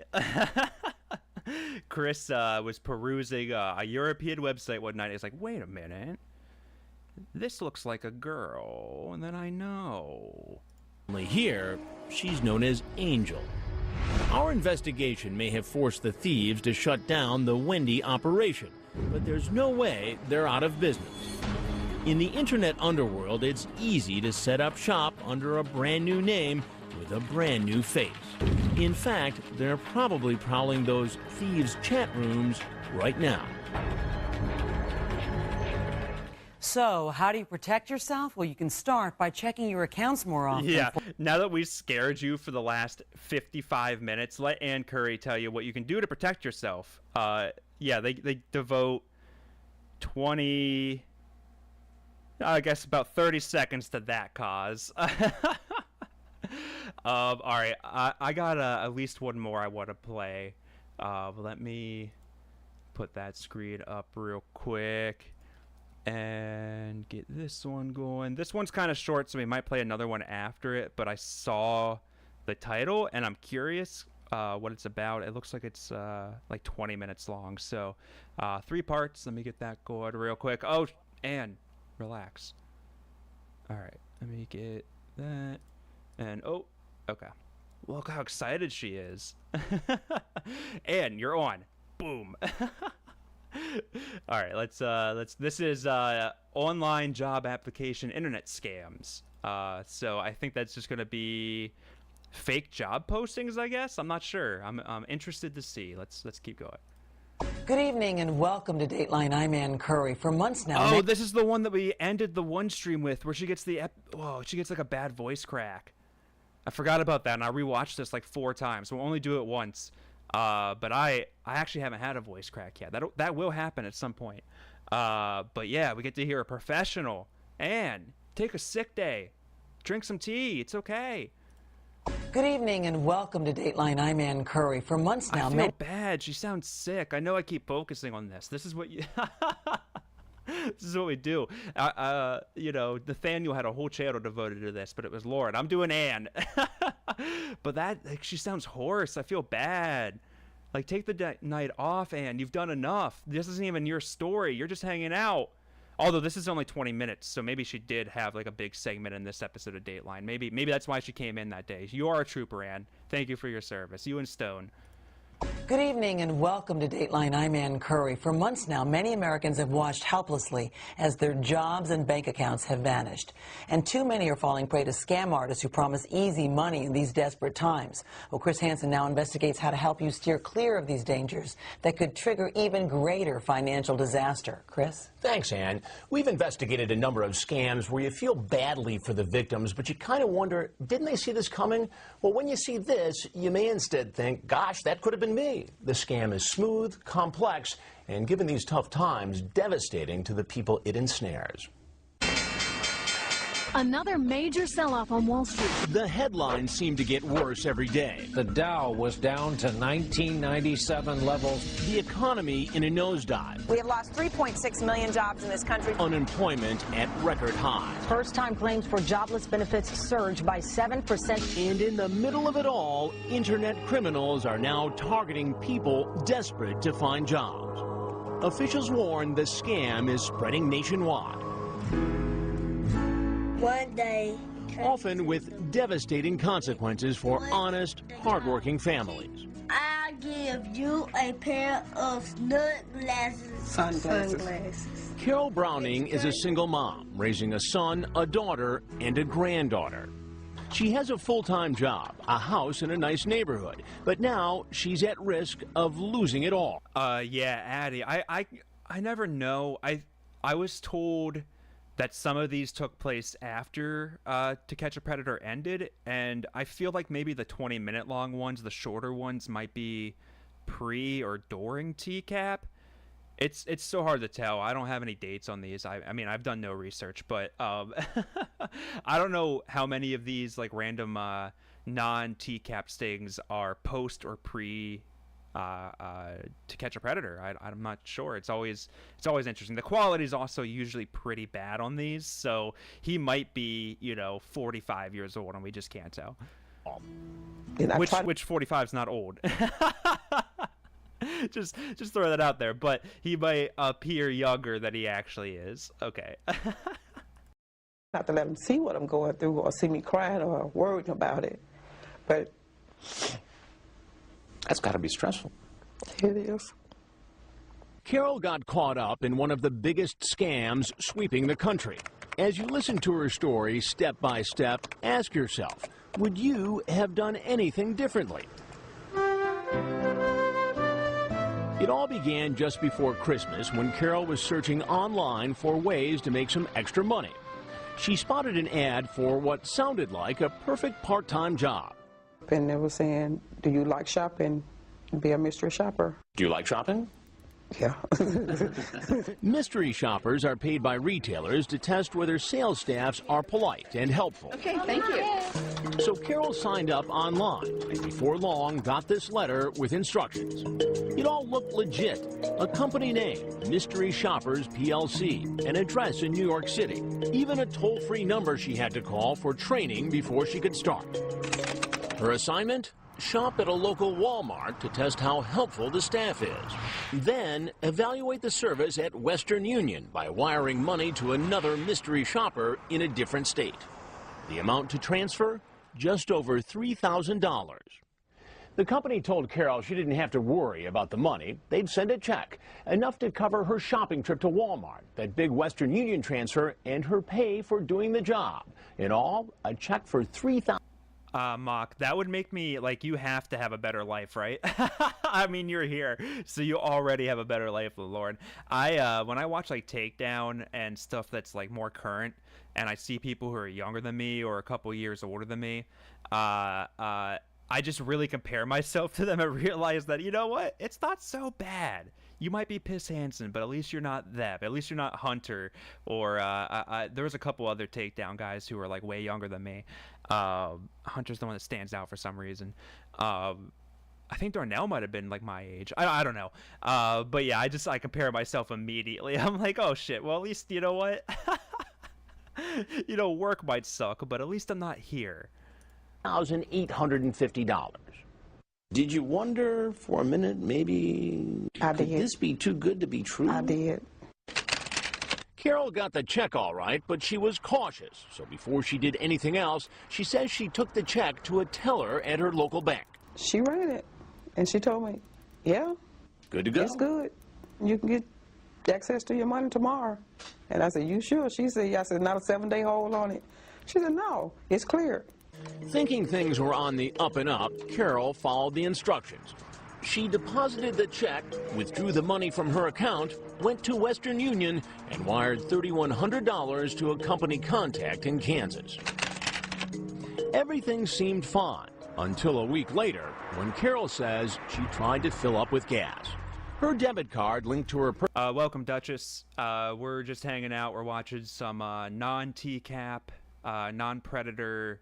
well, sexual predator Chris Hansen stuff, so welcome. Personal checking account was rejected, so she tried an ATM nearby. And it wouldn't go through. It said insufficient funds. Insufficient funds? This was only for $20. So you had nothing in your checking account? Nothing. Turns out that big check was no good. Even though Carol thought she'd checked it out, even though her bank gave her the money, it turned out to be a sophisticated counterfeit. And you may be surprised to learn that in cases like that, a bank can still reverse the deposit and hold you responsible. And that's exactly what was happening to Carol.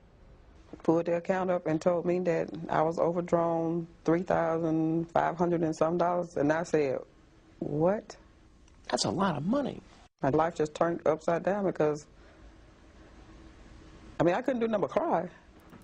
And I asked the man in the bank, I said, check again because this can't be real. He said, yes, ma'am. The check been recalled and you got to cover the check. In effect, Carol hadn't wired the company's money. She'd sent her own, draining her bank account.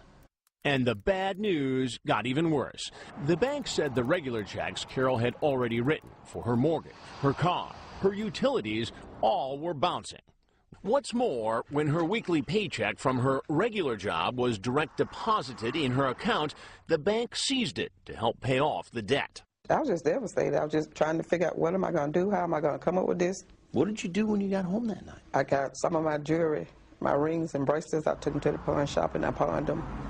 We wondered, with so many people out of work... Addie, yeah, these are the victims I do feel bad for.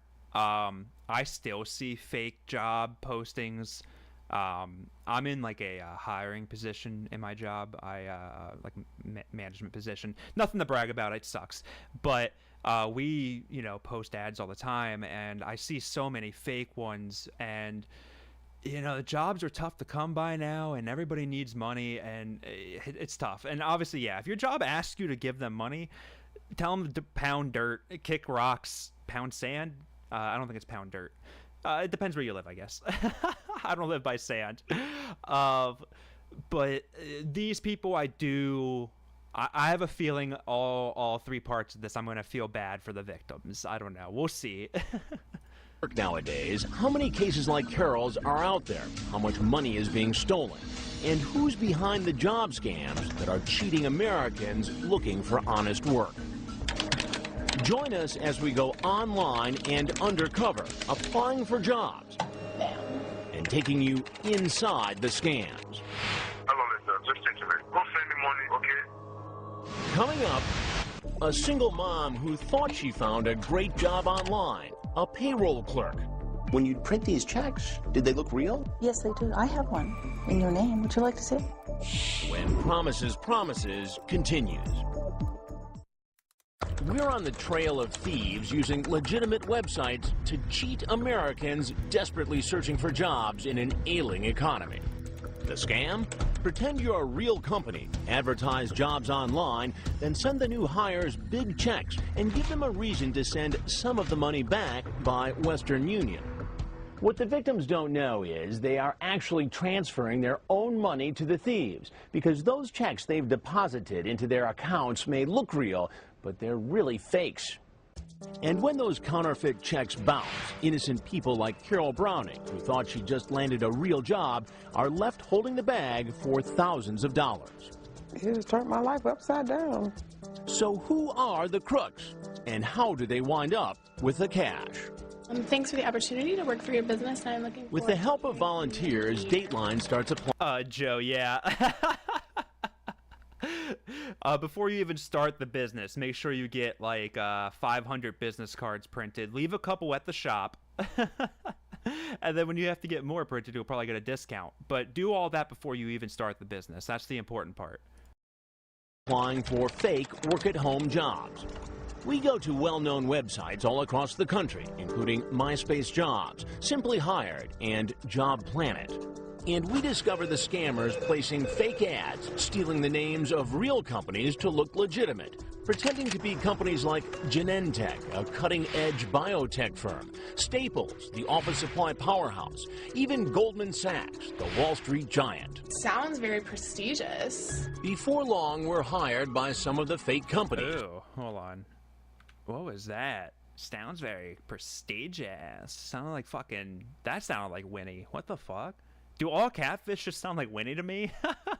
The office supply powerhouse, even Goldman Sachs, the Wall Street giant. Sounds very prestigious. Before long, we're hired by some of the fake companies. And the scammers start sending us money orders and checks.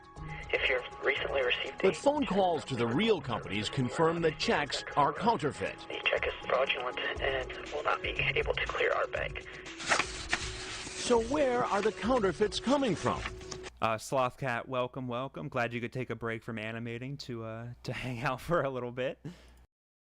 Dateline discovered the scammers actually recruit innocent people like Debbie Perry to do their dirty work by hiring them as so-called payroll clerks. The jobs may sound legit, but they're really part of the scam. This is the reason you called me for this check. Debbie is a single mom from Ohio, and she has an incredible story about how crooks tricked her into writing and sending some of the counterfeit checks. It began when she met a man online. He called himself Jackson Rowland and sent her this picture. And before long, he offered her a part-time job. He says, I have a job offer, and it's doing payroll for my company. And he says, oh, I don't know anything about payroll. I've never done that before. He said, well, it's easy. The first step, go to the local office supply store and buy a popular business check writing program called VersaCheck.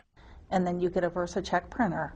and VersaCheck paper. He knew the price to the penny. So you got the feeling he had done this before? You know, I thought, well, he's legit.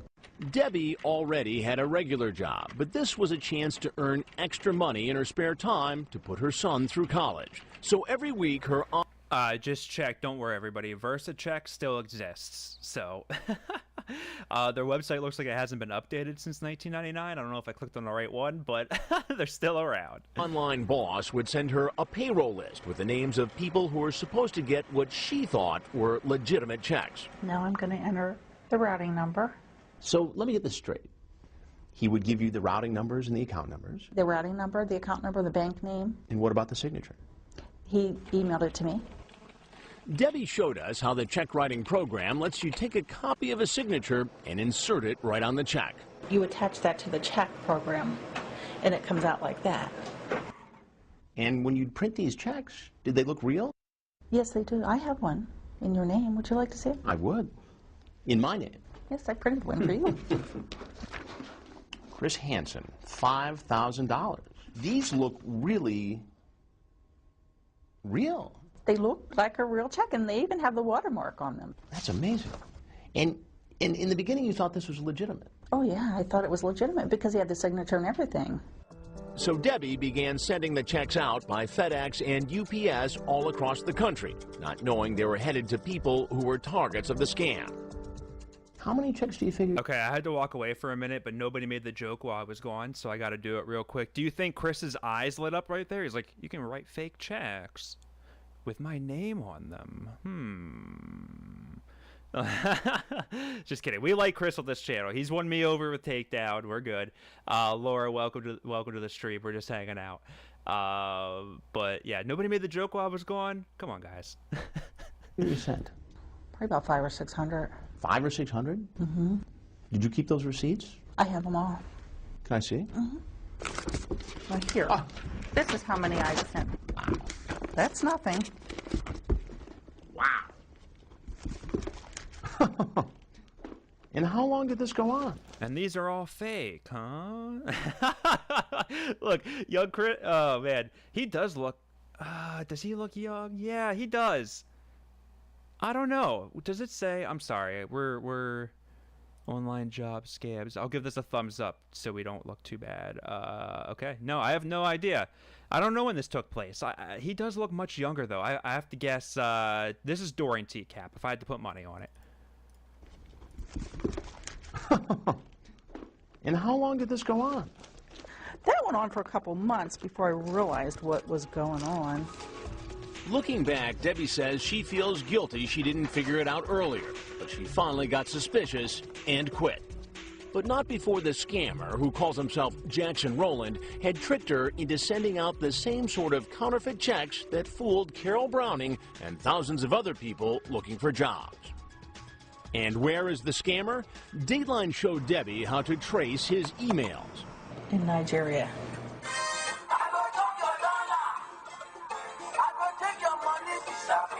Nigeria, a place where scams are so common, there's even a music video mocking gullible Americans. Turns out... Why did they not give? They better have given credit to that at the end. That guy didn't do anything wrong. That's called that's rap, dude. That's what Kendrick does it now. Tupac did it then.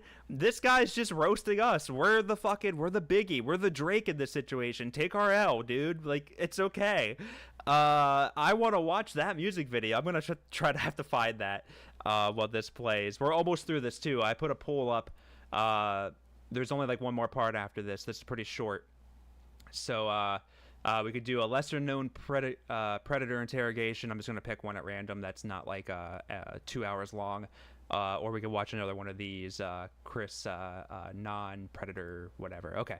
I'm going to try to find that music video.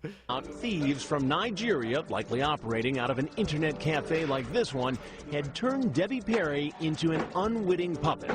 We don't know how many people fell for the scam, but in all, Debbie sent out more than $750,000 in counterfeit checks. And she's not alone. How many other Debbies do you think are out there? Hundreds. In every state, I think he has a handful. That is a typical scenario. The nation's top cyber cop, Sean Henry at the FBI, says the troubled economy makes it that much easier for thieves to trick people desperate for work.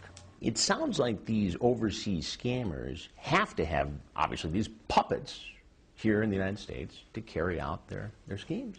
And that's where innocent people can be victimized, where they believe that they're moving money for a legitimate company, and in fact, they're an unknowing part of a conspiracy. The scammer, Jackson Rowland, does most of his talking online. Debbie also has a phone number for him. We're about to see what a thief, likely using somebody else's photo and hiding somewhere in Nigeria, has to say for himself. This is Debbie. Hello, how you doing? Hey, Jackson? Jackson, my name is Chris Hansen. I'm an investigative reporter here in the United States. I want you to explain yourself to me. It appears that you're involved in a check scam online. No. Jackson? Did you hung up? The question, can Dateline beat the scammers at their own game? Can we follow the money and stop it before it gets into the thieves' hands? Coming up, how much money do you owe to the bank? I personally owe probably around $1,900. He's a victim, but all is not lost. Dateline targets the thieves who targeted him. And Promises continues. We've seen how online scammers are using phony ads for jobs and counterfeit checks to trick people into sending their own hard-earned cash to thieves overseas. The question, can Dateline actually stop some of the thieves in their tracks? People in the world are always out there to make a buck. Michael Montgomery is a business major about to graduate from Arizona State. The son of an attorney, he never thought he'd fall for the fake job scam. But with money tight, Michael was looking for a part-time job to help pay for college.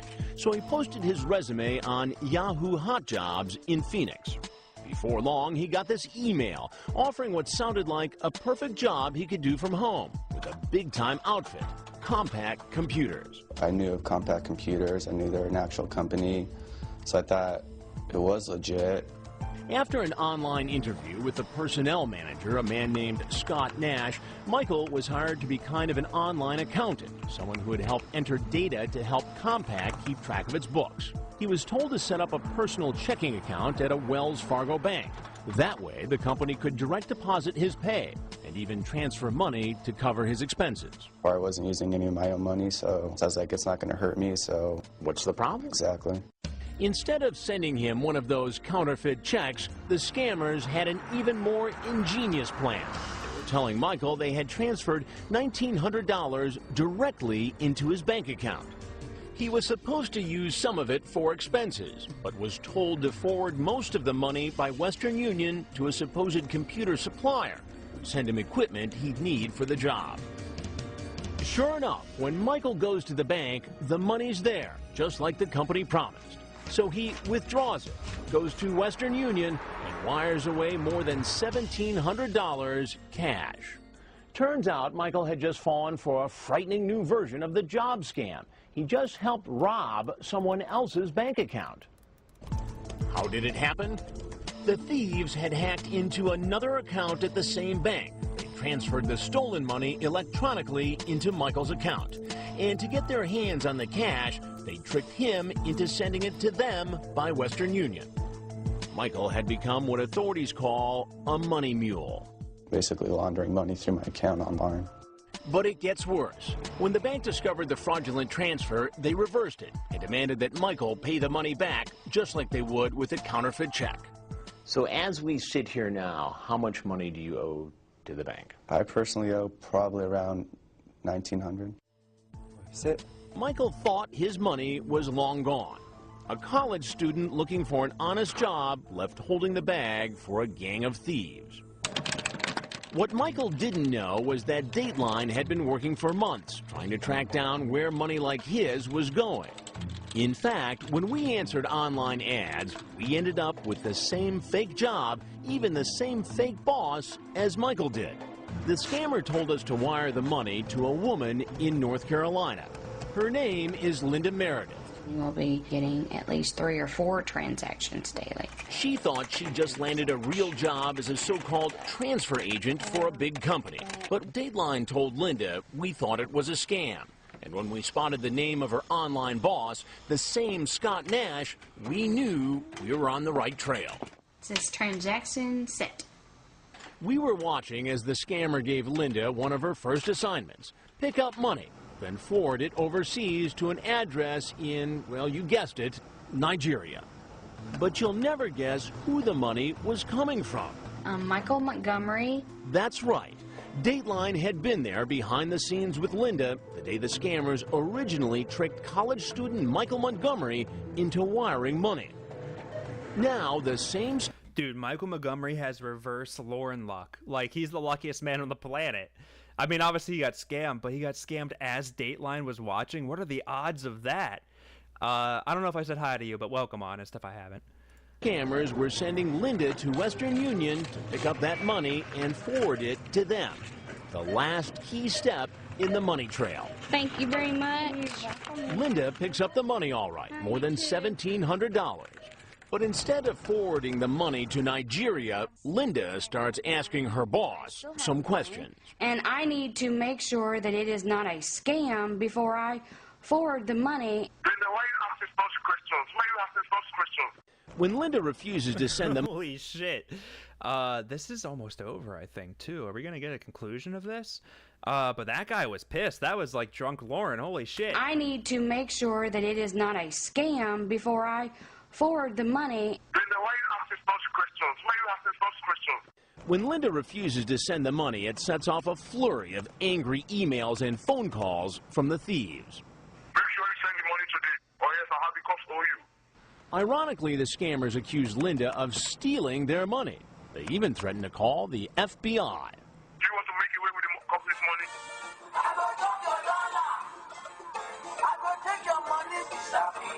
But this time, it's the scammers who've been scammed. Linda is giving the money to Dateline to return to Michael. Well, I got something for you, Michael. Here you go. Thank you. All the money I owe the bank. It's definitely come in handy. Obviously, Michael was lucky. Most victims... Michael, you were not very excited, dude. Like, Chris Hansen's giving you like, he's giving you cold hard cash. He's... I mean, to Chris, what was it, $2,000? I mean, that is a lot of money, but I mean, it's not a ton of money. But look at those bags under Chris's eyes too. I know we were saying he looks younger, but maybe not. This might be deposition Louis Conrad fucking Chris Hansen eye bags. That doesn't look great. And we're almost done with this. I did find the music video they've been playing, so we'll play that after this, and then we'll probably end the poll and go from there. But yeah. Wait, Michael. Here you go. Thank you. All the money I owe the bank. It's definitely come in handy. Obviously, Michael was lucky. Most victims, like Carol Browning in Alabama, discover that once you wire money, it's all but impossible to get it back. And with the sagging economy creating new targets for the job scam every day, the FBI says everyone should be on guard. We've seen people who are highly educated who have been victimized by these types of scams. So from plumbers to professors. There's nobody who's immune from it. Just send the money and you'll be okay. They say desperate. Okay, I guess that's it. That wasn't like the best conclusion. I guess he got his money back. Good for that one dude who lost like $2,000. Let me get this going. I did find the music video. It's 5 minutes long. Did anybody who's still listening in 2024? That's me.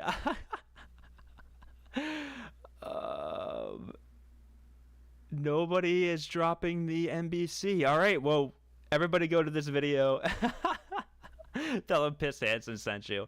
We're gonna listen to some of this, and then we'll I guess we'll watch a lesser known Pred interrogation. That poll will stay up for 5 more minutes. So if you want to vote for what we watch after this music video, if you don't leave, feel free to vote.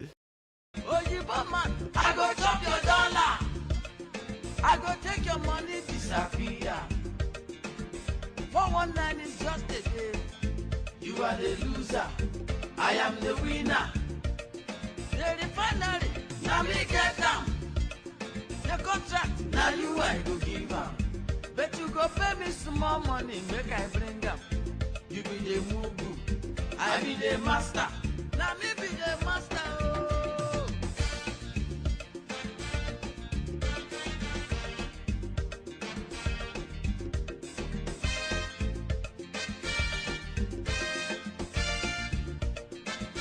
When Oyibo play wayo, they go say na new style. When countryman do it, oh, then go they shout, bring am, kill am, die. But Oyibo people greedy, them greedy. I say them greedy, them greedy. I don't see them tire. That's why when they fall enter my trap, oh, I they show them fire. National airports, let me get them. National stadium, let me build them. President, now my sister, brother. You be the mugu, I be the master. Oyibo man, I go chop your dollar. I go take your money, disappear. 419 is just a game. You are the loser, I am the winner. The refinery, now me get down. The contract, now you I go give am. But you go pay me some more money, make I bring am. You be the mugu, I be the master. Now me be the master. Oh.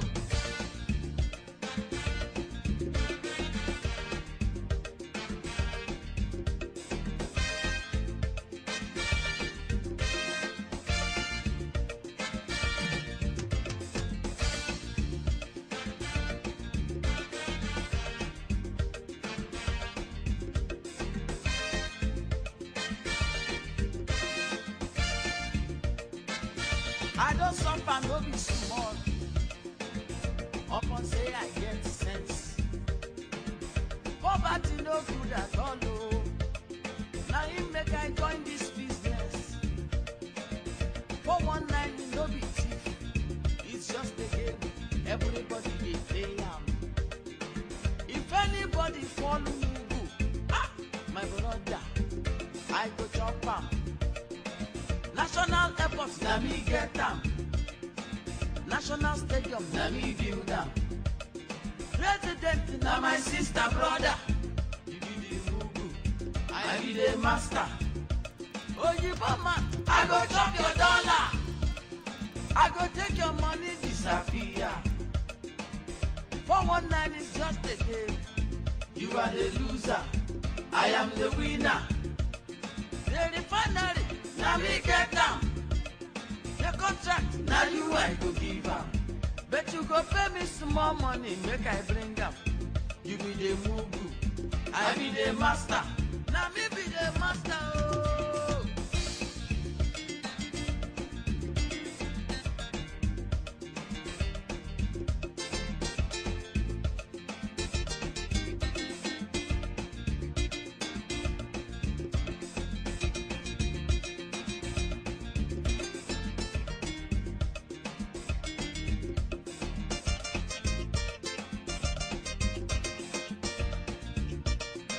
National airports, let me get them.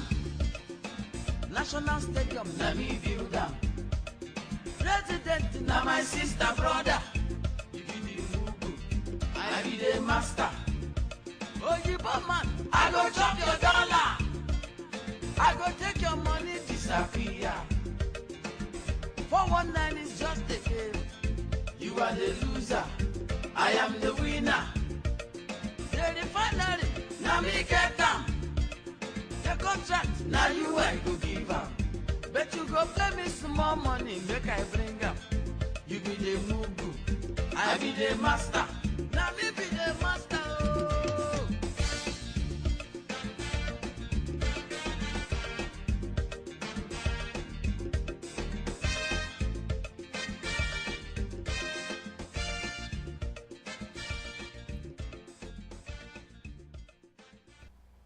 that was kind of a fucking bop. I'm not gonna lie.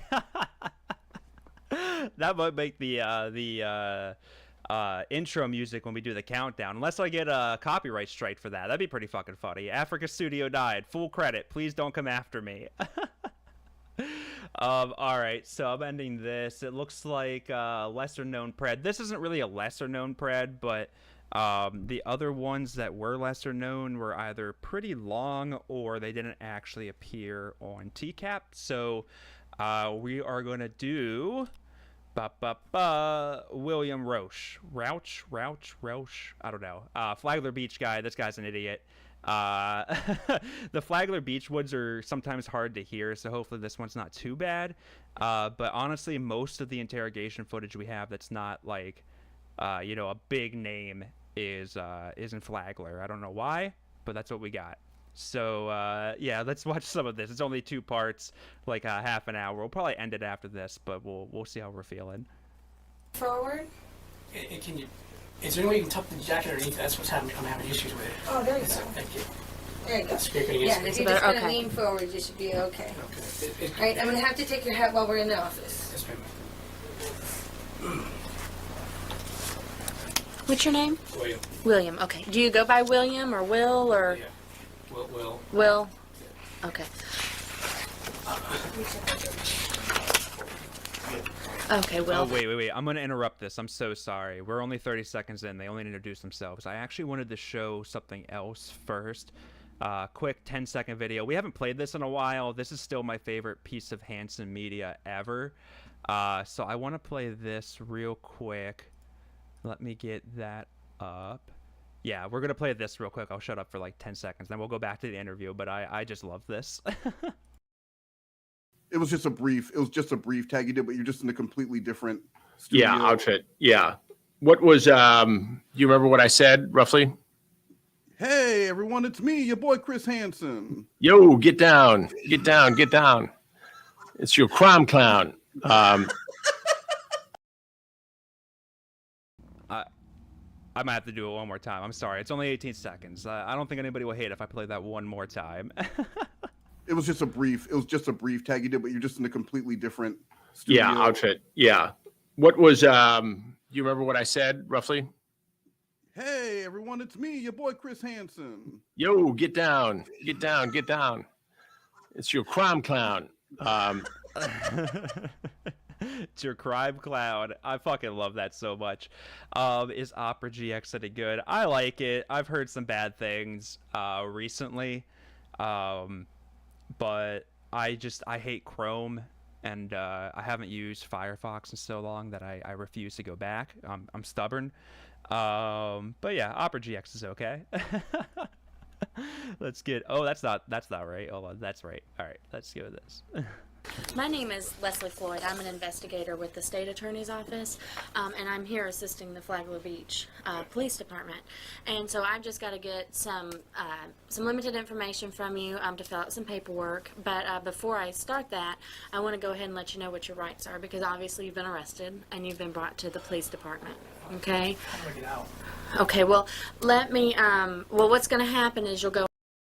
Real quick, I'm going to boost the audio as much as I can. That being said, I think the interrogator might come through pretty loud, but it's the best way to hear William here, old Billy. Miles Teller's looking rough. Yeah, that's pretty good, yeah. What do I use Opera. Yeah, Firefox is okay. Chrome's huge for RAM, exactly. I work in IT, so like I'm a nerd. I like Opera because you can like limit stuff, and honestly, it just isn't a hog. But I was thinking about switching to Firefox soon. But that's for a different stream. We'll do a nerd stream one night where 3 people will be in here, and it'll be a real good time for me. Go out to the jail. You'll see a judge in the morning, and then they'll set you a bond. And then, have you ever been arrested before? Yes, but it was for a long time ago for battery. For battery, okay. Yeah, but it was a stupid child. Okay, were you a juvenile then, or were you an adult? Basically a child. Did you have to bond out? Yes, ma'am. Okay, so so you're familiar with the bond process? Yes. Okay, all right. Okay, I'm sorry I keep pausing. I boosted the audio as loud as I can in OBS. It's definitely peaking in red when the detective talks.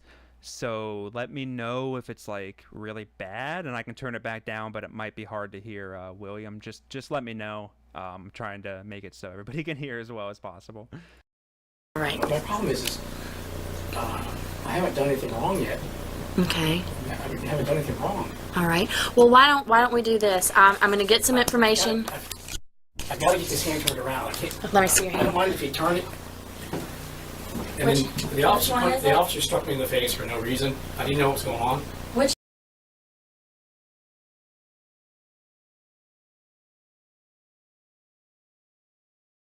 Oh, I was paused or muted. I was laughing pretty hard.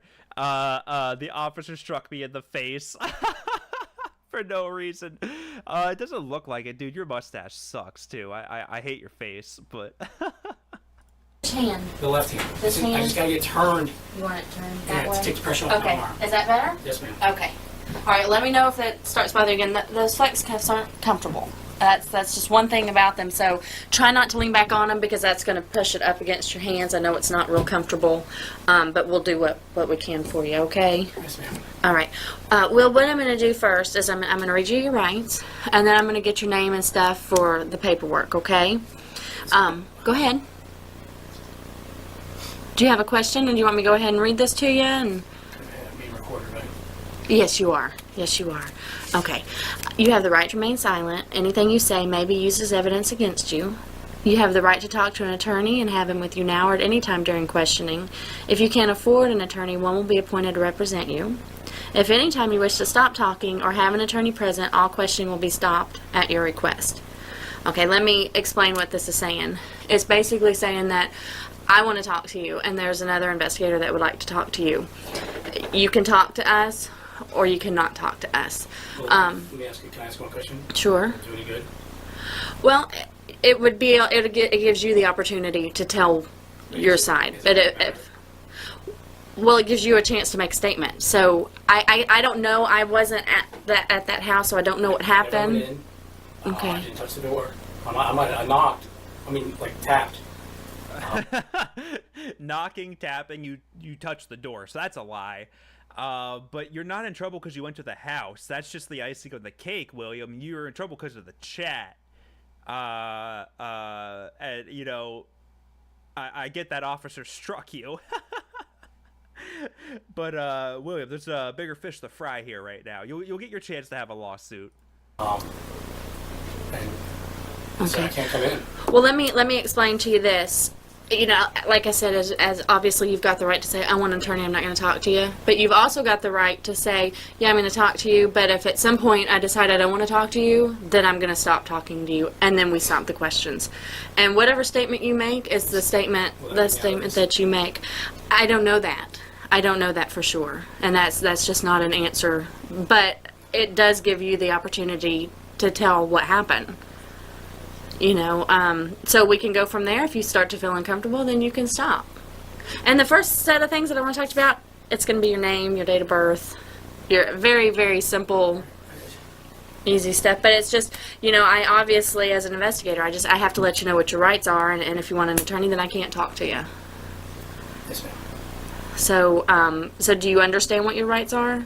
Yes. Okay. At this time, are you willing to waive those and talk to me? I will speak to you, yes. William, no! You had such an attitude just a minute ago. This shouldn't be two parts, William. It should be over now.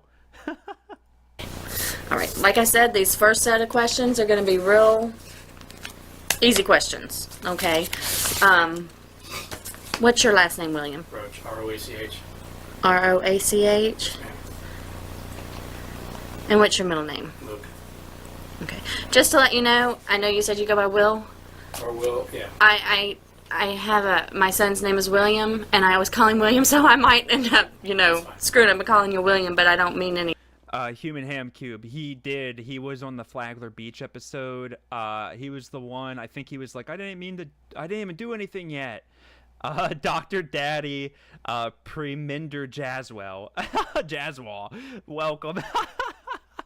You really, wow, there's takedown usernames now. That's actually pretty surprising to me. Parminder, or I think that's how you say his name, he has like a website now.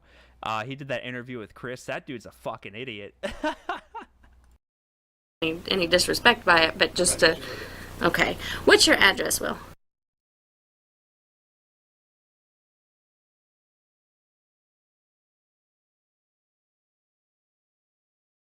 Yes, ma'am. Okay, and where were you born? Daytona Beach. Daytona Beach? Oh, so you've been in Daytona your whole life. Yes. That's pretty unusual. She's not very pleasant. I mean, I don't want to be rude, but... No, I absolutely understand. It's not a pleasant thing. Not at all. What's your date of birth? 15 July, 75. How old are you? 31. And let's see, what's your social security number?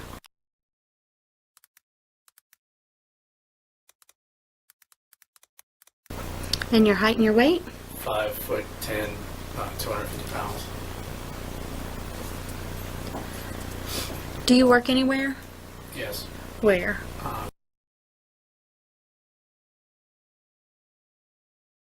Yes, ma'am.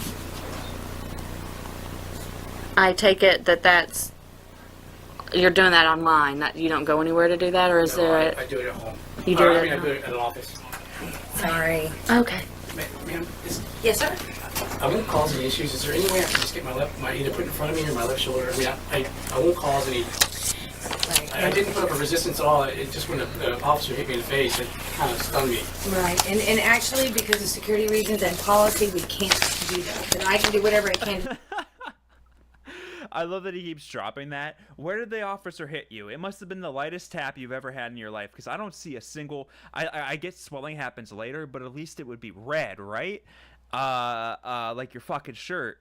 And secondly, how does getting hit in the face affect your shoulder, man? Like, I get, like, if you fuck up your back, it could lead to other issues, or like your legs could lead to upper issues. You got tapped in the head, like maybe your neck, I guess, but like you don't have a black and blue. You're not swelling. You're not bleeding. They didn't even put a band-aid. Holy shit, bandage. What word was I trying to? I don't know. Never mind. You're fine, man. You're fine, Bill. Come on. Try to make him more comfortable. I mean, make him more comfortable, but I can tell you that the more you move. The problem is, it's not supposed to sit behind me at all. Is it possible to maybe put one in the middle of them? I mean, I've got a big zipper scar on my shoulder. I mean, if you need verification of that. So is it always going to hurt if your hands are behind your back? Yeah, pretty much. It's going to. Okay, just 1 minute. I mean, I don't want to cause a lot of issues. I mean, okay. I'll sit here still. It's very painful. Okay. Okay. We'll see if we can get that. Like I said, I'm here assisting them. They have their own policies, but if they can get it put in the front, then we'll do that.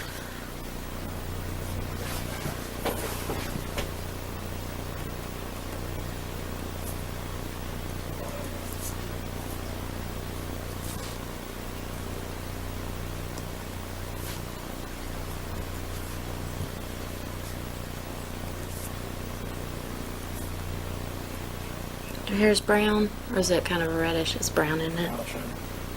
Is it brown? Eyes? Brown.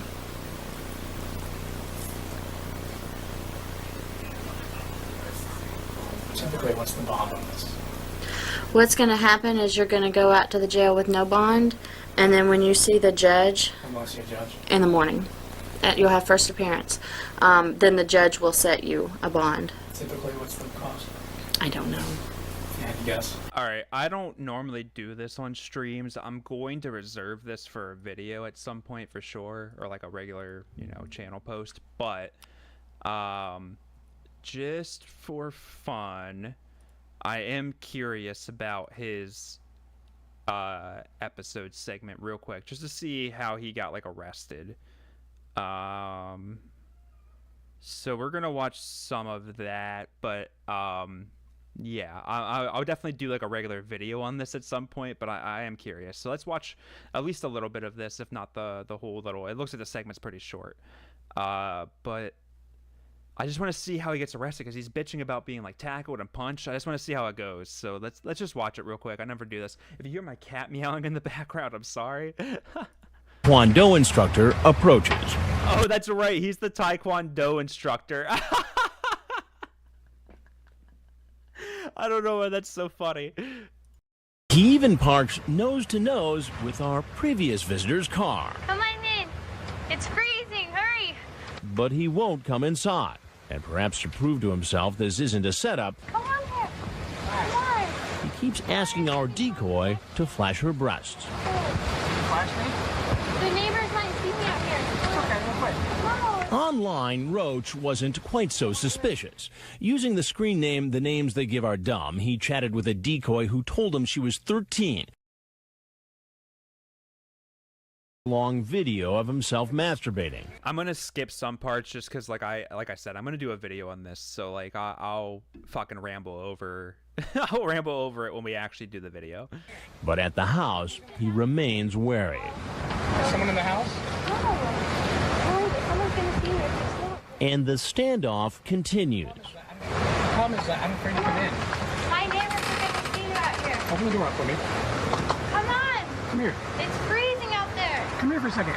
So he said, like, yeah, I just tapped on the house. Well, yeah, like you did. You asked her to come outside multiple times, you fucking weirdo, and then you walked right up to the door where she was and told her to keep coming out. So like, what is your argument, man?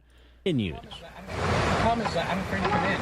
My neighbors are gonna see you out here. And yeah, I'm afraid to come in. You drove to the house. You already did it, dude. Like, it's like like Friday night. You didn't drive to the bar. You're just out with some friends, and like you already know the Uber's coming. You're already drunk, dude. Just have another beer. Like, if they're talking shots, then yeah, I get it. Like, you don't want to get the spins. You don't want to ruin your night. But like, if they're just talking about a Bud Light, man, just go inside. Open the door up for me. Come on. Come here. It's freezing out there. Come here for a second. Please come in here. Roach decides it's time to move out, and the Flagler Beach police move in. Get on the square. I said get on the square.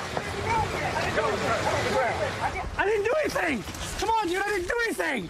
I did not do anything yet. He may think he didn't do anything wrong, but in Florida, he didn't need to go in the house to commit a crime. It's illegal to use a computer to attempt to solicit a child for sex. We find out later. Corner Hustle. Yeah, welcome to the stream, by the way. I don't think I said hi to you. I would definitely do Christopher Xavier. I'm gonna do all of them. I'm gonna do all of them eventually.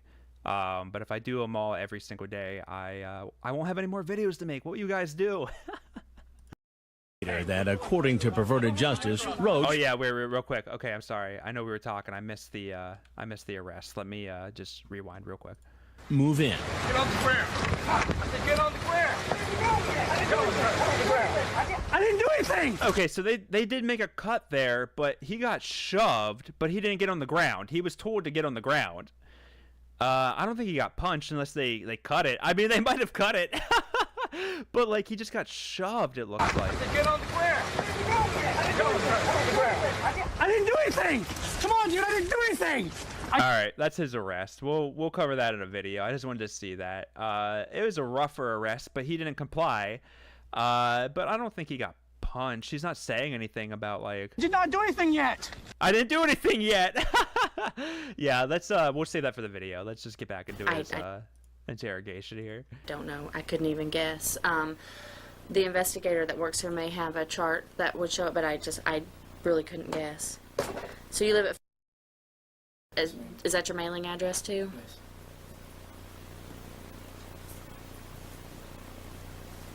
Who do you live there with? My son. I'm a single parent. How old's your son? He's 8. He's with his mom. What a piece of shit, dude. What a piece of shit. He's with his mom. Good. He's going to be with his mom quite a bit more, I'm sure. Only 8? Oh, man. When was Flagler Beach? That kid's got to be like in his mid-20s now, I guess. Maybe something like that. I'm not sure when Flagler Beach was, but it feels like he should be in like his mid-20s. I hope he has nothing to do with this piece of shit. She's dropping him off tomorrow. I want to do. Do you have a home phone?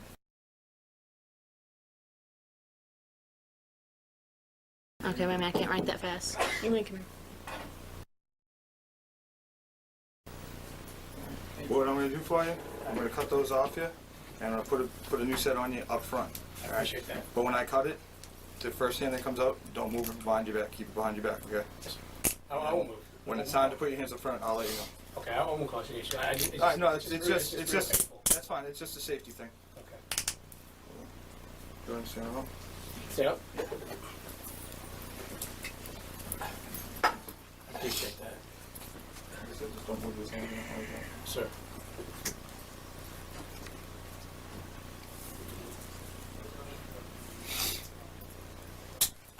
Sorry, it fell out. Yeah, that's fine. Just like I said, just don't make any sudden movements. Text you. Change it. It's out of socket. Which one? I have my left shoulder reconstructed. It's. Do you need us to call rescue and have them look at it? No, I think we should. It came out. I don't know if it's going to hit the ground or not. That's why I was telling you. It's stuck. Okay. We can call rescue and have them. We're just going to take a look at you. Just have a seat. Have a seat. I'm sorry. That's okay. Oh!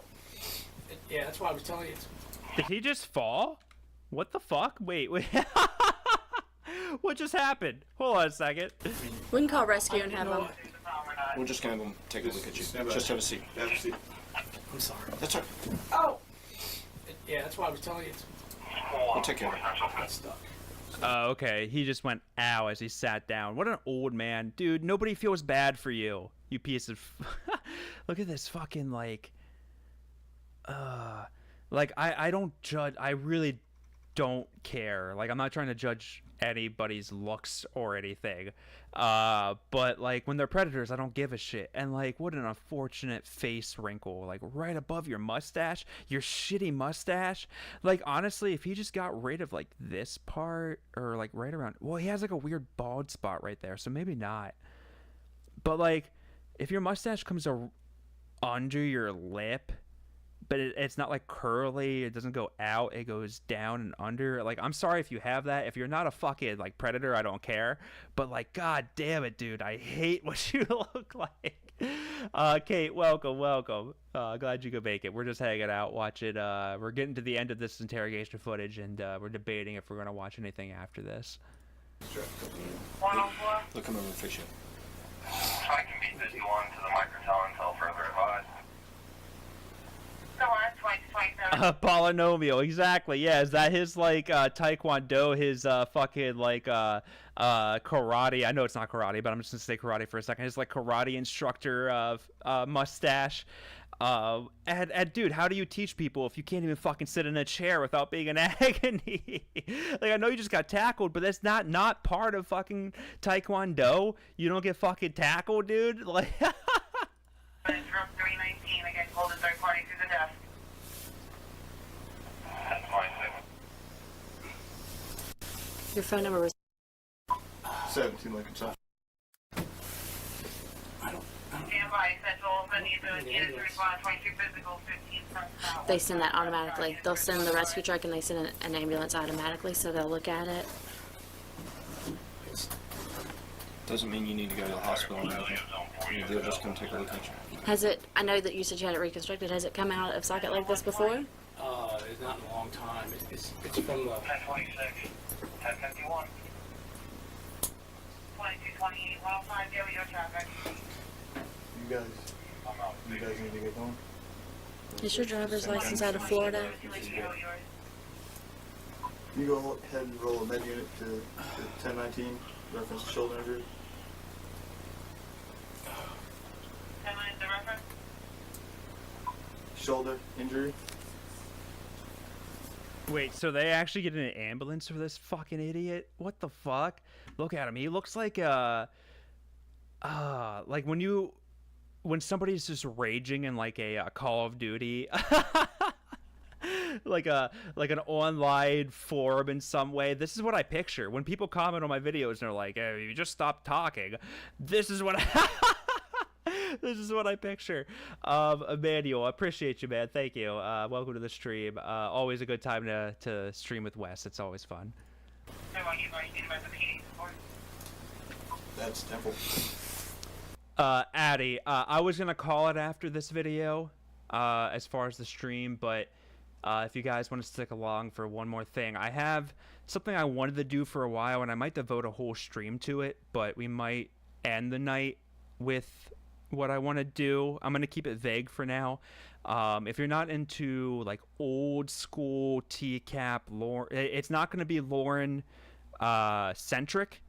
But it's a figure deep in lorenography. I don't want to give away too much, but it won't be like a 2-hour thing. It'll be pretty short. But yeah. Piss bro, can you please read my chat logs? Are they available? I mean, if they're are you talking about Dr. Daddy or Parminder? Regardless, yeah, if they're out there, I'll read them.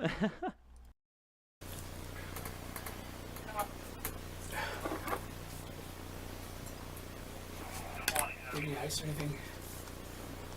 Yeah, they're gonna bring they'll put some cold packs on. They'll At this point, we just don't want to do anything to you. We'll let them check you out.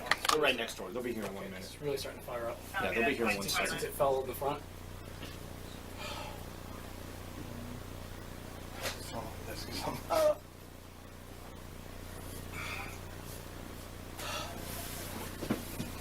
I'm sorry, I gotta sit forward. That's okay.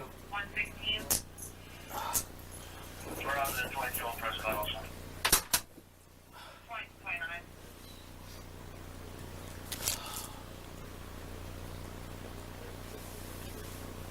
Search 120. 120. I just went for Chris guys. He's this pretty cooperative. He finally told me where it was. He's gonna be a presidential. That's all I care about.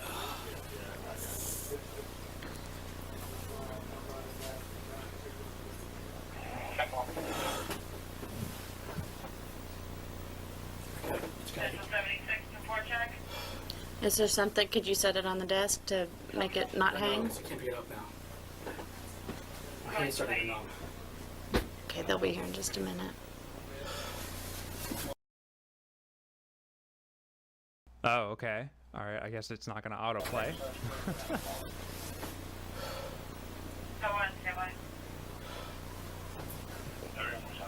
Do you want some water or something while you wait?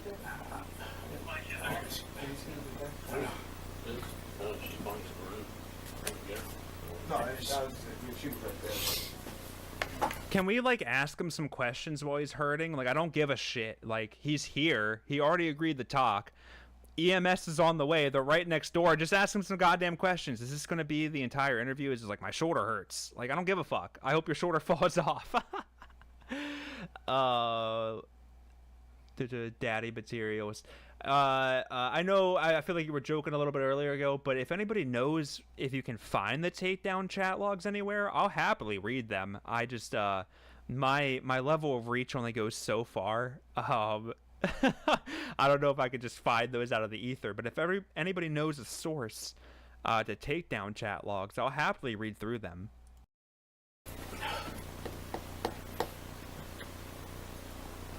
As soon as it popped out of that thing, it popped right out.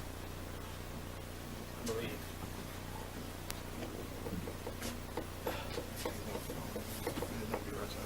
Okay.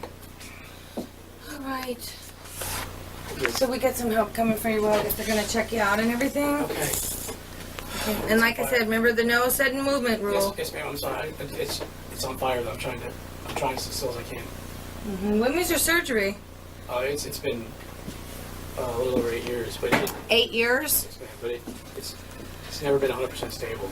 I mean, I had a problem like this. It was behind me, and I was trying to tell them that it can't go behind me. Mm-hmm. I guess that's the policy. Okay. And so it should just take a few minutes before they get here. What are you doing in Flagler Beach? I came up here. Wait a minute. That arm looked pretty strong to pull that leg up. Hold on. That's a heavy leg. Look at that gut, dude. He has got like... It looks like he's got an Audi and you can just see it. Or is that like a sweat stain?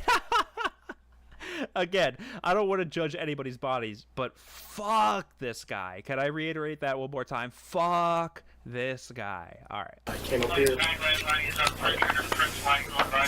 All right. He did pull up with his left leg or left arm. He's playing it well. He's playing it well.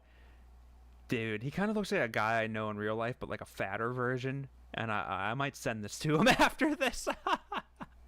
Well, I came up here earlier and I ate dinner and then I hung out for a while and decided to call that girl who gave me her phone number on the internet. Okay. And how old is she? And what is her name? I don't know her name. You don't know her I don't name? know how old she is. I mean, she may have. I thought it was mostly fantasy. To be honest with you. And then when I got there, it all seemed like real fish. That's why I said I can't come in. I'm leaving. And when I turn around and leave, all of a sudden there they were. And how old is she? I don't know. Do you have any idea? I don't know. Well, by the looks of it, she's early 20s, but I don't really know. How long have you been talking to her? I don't know. I chat with a ton of people. Okay. Because it says right here that it says you're hot for 13. She told you she was 13. When was that, though? I mean, I'm It was on November the 22nd when she told you that she was 13. I chat with, I mean, anybody. Do you send just anybody pictures? Yeah, pretty much. Really? Yeah. And of you masturbating? Yeah, it's unfortunate. Well, I mean, that's your... That made the episode, I think. I remember that part. That's unfortunate. What defense is this, man? Oh my God, you had them with your shoulder. Ask for a lawyer. Be like, you know what? I need a doctor and I need a lawyer. Choice. I mean, it's... Yeah, I'm just asking. You know, if that's the chat rooms that you're in and doing and stuff. I can see where that would hurt. Yeah, it's starting to, it's like really numb. And I'm losing feeling in it. Okay. You think you guys have placed him under arrest? I need somebody to ride with me. Can someone help you? Yeah, we're gonna take it to the hospital. I can't pop it back in. The hospital's gonna have to do it. Can we complain I don't about have MD behind my name. Can we complain? Do a complaint It's in instead your of... custody. I have to take somebody with me. Oh, I don't know if you can you do that? Okay. Wait, I'm sorry. What did they say? I think she was asking, like, cause I feel like she wants to get the interview. Like, I feel like she asked, like, can you do it? And like a woman was like, I don't want to put my hands on him. What did you hear that? Hold on. It's in your custody. I have to take somebody with me. Oh, I don't know if you can you do that? Okay. Did you hear that? It was like it was very soft. It was like, I don't want to put my hands on him. It's is that the rest of this? I mean, he talks to EMS. We'll watch it for another minute, but I feel like William's not giving us much. What are you doing? What's your You name? want me to talk to? I guess Lashbrook. Roach, R-O-A-C-H.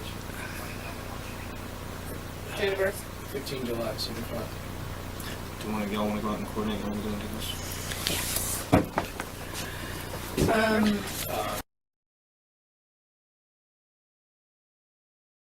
You know what? We can get the paperwork. I'll double check with her and get the paperwork. What's your mailing and she'll address? send it.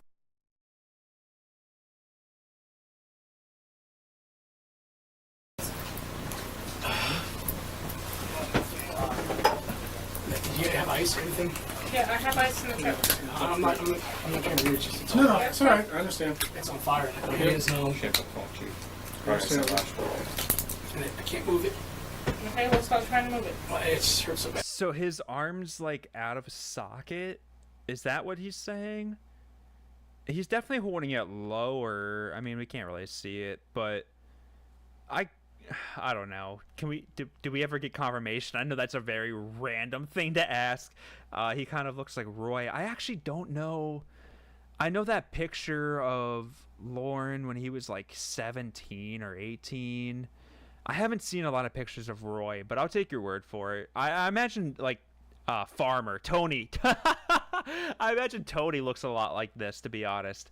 But like a way more gravelly voice. But I think that's basically the end. They're just getting like EMS information. Skipping ahead. Yeah, that's the end. All right. Well, I'm ending the poll. People seem to want to hang out. We'll see how many people stick around for this. So the video I did with Wes was Nathaniel versus Lauren, right? And I don't know how many people are familiar with Nathaniel Trevor in this chat. I'm sure most of the community knows who he is. But if you're not super familiar with him in the chat, Nathaniel was an old school. He basically invented, like, I don't know if I want to say invented. Please correct me if I'm wrong. I joined a little late, but he was one of the founding fathers, at least, of Laurenography, and one of the earliest TCAP YouTubers. And he did some shady things. He's not on YouTube anymore. Kind of shunned from the community. But as Wes said, you have to separate the art from the artist. And, you know, Nathaniel's original channel is gone. But another channel started posting his, or re-uploading his videos. And I wanted to save this for a dedicated stream where we just watch random, you know, old Nathaniel videos. But I figured let's use this as a dry run, I guess, and see how many people stick around. Nathaniel's an interesting character, but I enjoy his content. And yeah, let's just watch one of his older videos. This one's a little bit longer. This is Rob Klein, the weirdo.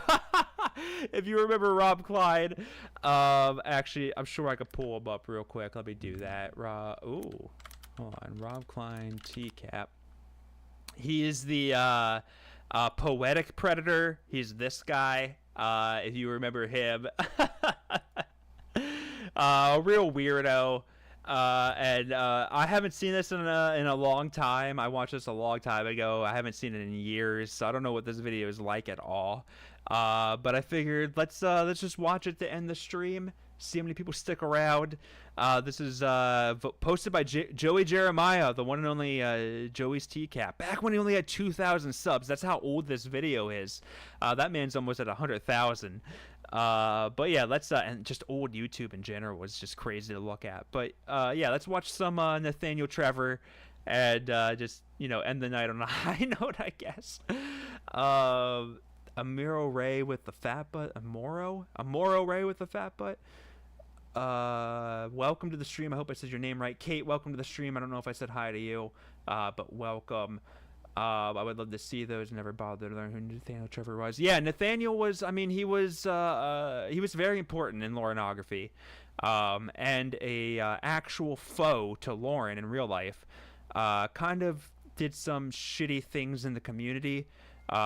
He stole some money that was supposed to go to Betty, and kind of got kicked out of the community, more or less. But his contribution will forever be important. So yeah, let's I'll stop rambling for now, and we'll watch some of this. So I was reading. Oh yeah, and if you don't know Nathaniel, his voice is ridiculous. He's French Canadian, but yeah. Anyway. 1984 to prepare myself to a life under the reign of Hillary Clinton. The book 1984, and it was my third time reading it, and I just focused this time on the Minute of Hate. If you remember, it's a minute where on television they show like Amy Goldberg in that case, and people scream and lash out and vent out their frustration and all that. There was a certain, I think George Orwell was a very good, not necessarily psychologist, but a good observer of human nature. George Orwell really understood about the frustration of the average human being, how frustrated they are. A bit like Fight Club. That's a theme that they discuss in Fight Club, but George Orwell sees it differently.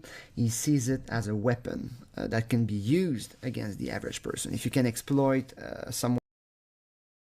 And yeah, I like Nathaniel, but I will say, people say I ramble in my videos. He's talking about George Orwell. At least I'm like, talk about nonsense, then we just start. You and West doing the Nathaniel call with Lord is one of my favorites. I appreciate that, Joe. Thank you. Yeah, I go on West's channel to just talk shit. It's always a fun time. He's a good guy. But don't let him know I said that.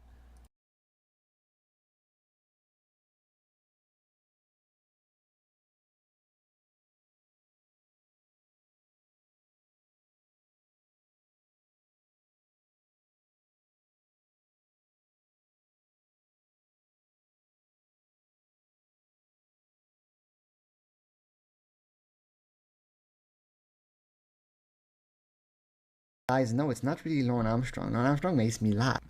Piece of shit. I just realized that was muted for a minute. I'm sorry. I know you guys are probably you're gonna catch up. I'm a little delayed. You guys are gonna say something. I'll rewind. I know. I just like rage and get frustrated. And then I realize, I thought it was Lorne Armstrong. I realized, no, it's not really Lorne Armstrong. Lorne Armstrong makes me laugh, so it's not really him. So I started thinking, like, what gets my blood boiling? Well, the fact that Hillary Clinton is going to be elected, that gets my blood boiling. But there's one more thing that makes me rage for 28 minutes straight, and that's the Rob Klein interview. Very few things in this world piss me off more than Rob Klein when he's getting interviewed by police. I hate this guy. I truly despise him. I hate hearing his voice. I hate seeing his fucking ugly, stupid face. I hate listening to that police interview. And when I'm angry and I want to take out some anger, whatever, I just listen to that police interview. It's, how can I say? Just thinking about it right now, I'm getting mad. I hate this guy. I hate him. Okay? I hate him more than Dustin, because at least Dustin manages to be funny, you know. You look at Dustin, he looks funny, you know what I mean? But this fucker, man, I mean, he doesn't look funny. He looked like the guy that did the shooting in South Carolina or South California. I'm not sure, like a Dylan something. Yeah.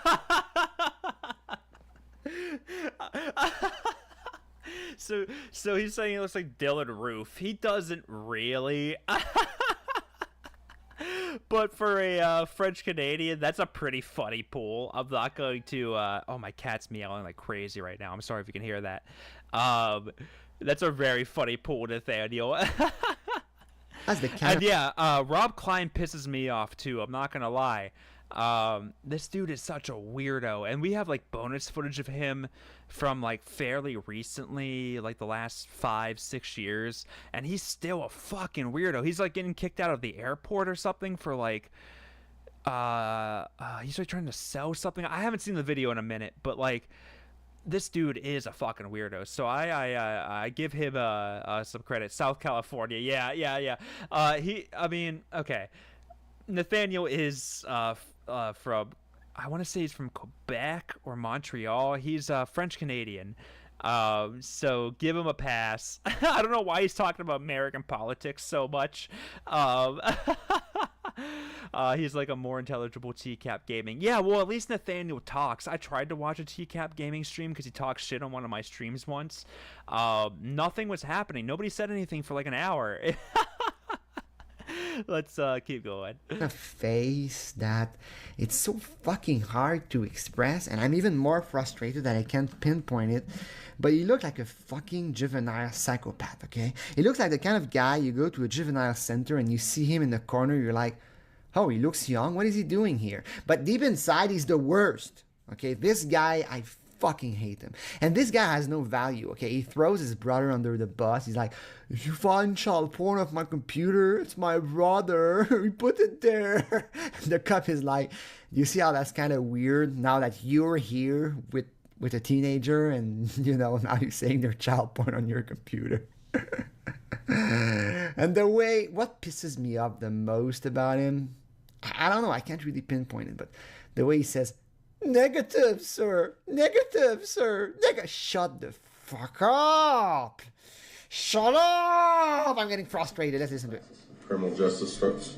Look at this fucker. Look at him. Where are you supposed to go to college to? Lords. Lord. Really good boy. Piss streams are my favorite streams. So the order you get, a piss stream is hard to come by. So I appreciate that. Thank you. Quebec is about 2.5 hours. I'm actually, I'm pretty close to Montreal. Like I don't know what you consider pretty close, but like a 3-4 hour drive. I've never been to Canada. Maybe I'll do it one time. Maybe, I'll get Nathaniel out of retirement. The Nathaniel on piss stream coming soon. Every word he says. And I hate those cops too. I mean, nothing personal, they're not pedos, but I hate that just because they're talking with him. I hate them. And I know it's their job. I know they have to do it. They probably don't want to be there.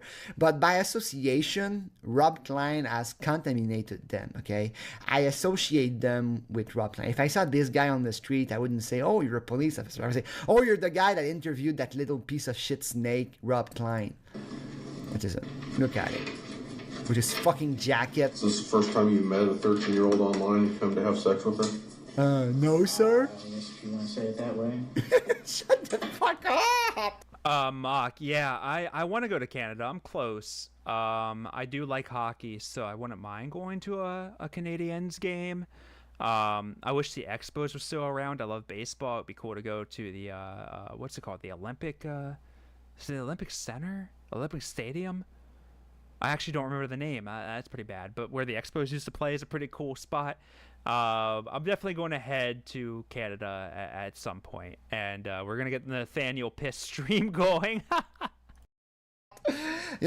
People say that the opposite of hate is love, but no, hate and love are very similar feeling. They don't exactly create the same reaction, but it hits the same part of the brain.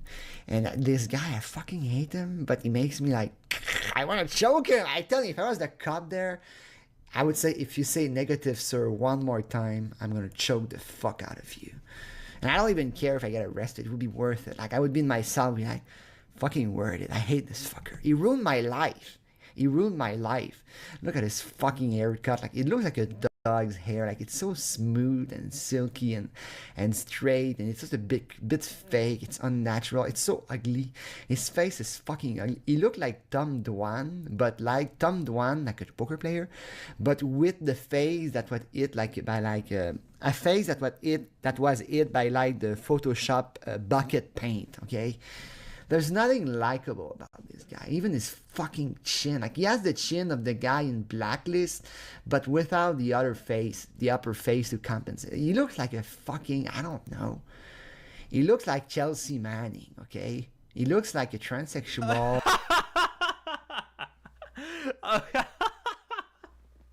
There's a different era. I don't want to apologize for Nathaniel Trevor, but I looks like Chelsea Manning. You know what? I don't want to get any hate, but he does look a little bit like Chelsea Manning. And real quick, yeah, I'm in Pittsburgh. I said that in the chat. Toronto is like a 3-hour drive, 3.5-hour drive or so. If I went to Canada, I'd probably make it like a week or 2-week vacation, to be fair. So I'd probably try to hit most of it, minus like the west, like Vancouver would be a trip, but and Edmonton, but I don't know. Anyway, let's just rewind for a second to hear that one more time. Again, no matter what he says, just remember, this is Nathaniel Trevor, a guy who's no longer on YouTube. I did not say this. But without the other face, the upper face to compensate. He looks like a fucking, I don't know. He looks like Chelsea Manning, okay? He looks like a transsexual, a 14-year-old transsexual with a face painted in white and a fucking psychopath personality. Yeah, he looks like Chelsea Manning. Is this the first time you've met somebody online and come all the way from Toledo to meet him? No, sir. Shut up! Look at him. Look at him. Fucking, I hate this face. Look at this small chin here. Not normal people don't have a fucking like chin like that, okay? His chin is smaller than his nose. Go take a ruler. You'll see that your fucking chin is bigger than your nose. This guy, he looks like a mutation, okay? He looks like he's a new human, like a neo-human. And he's in his fucking ears. They're so fucking... I hate this guy. The way he talks. I could tolerate him looking like that, but the way he talks... Negative, sir! Away.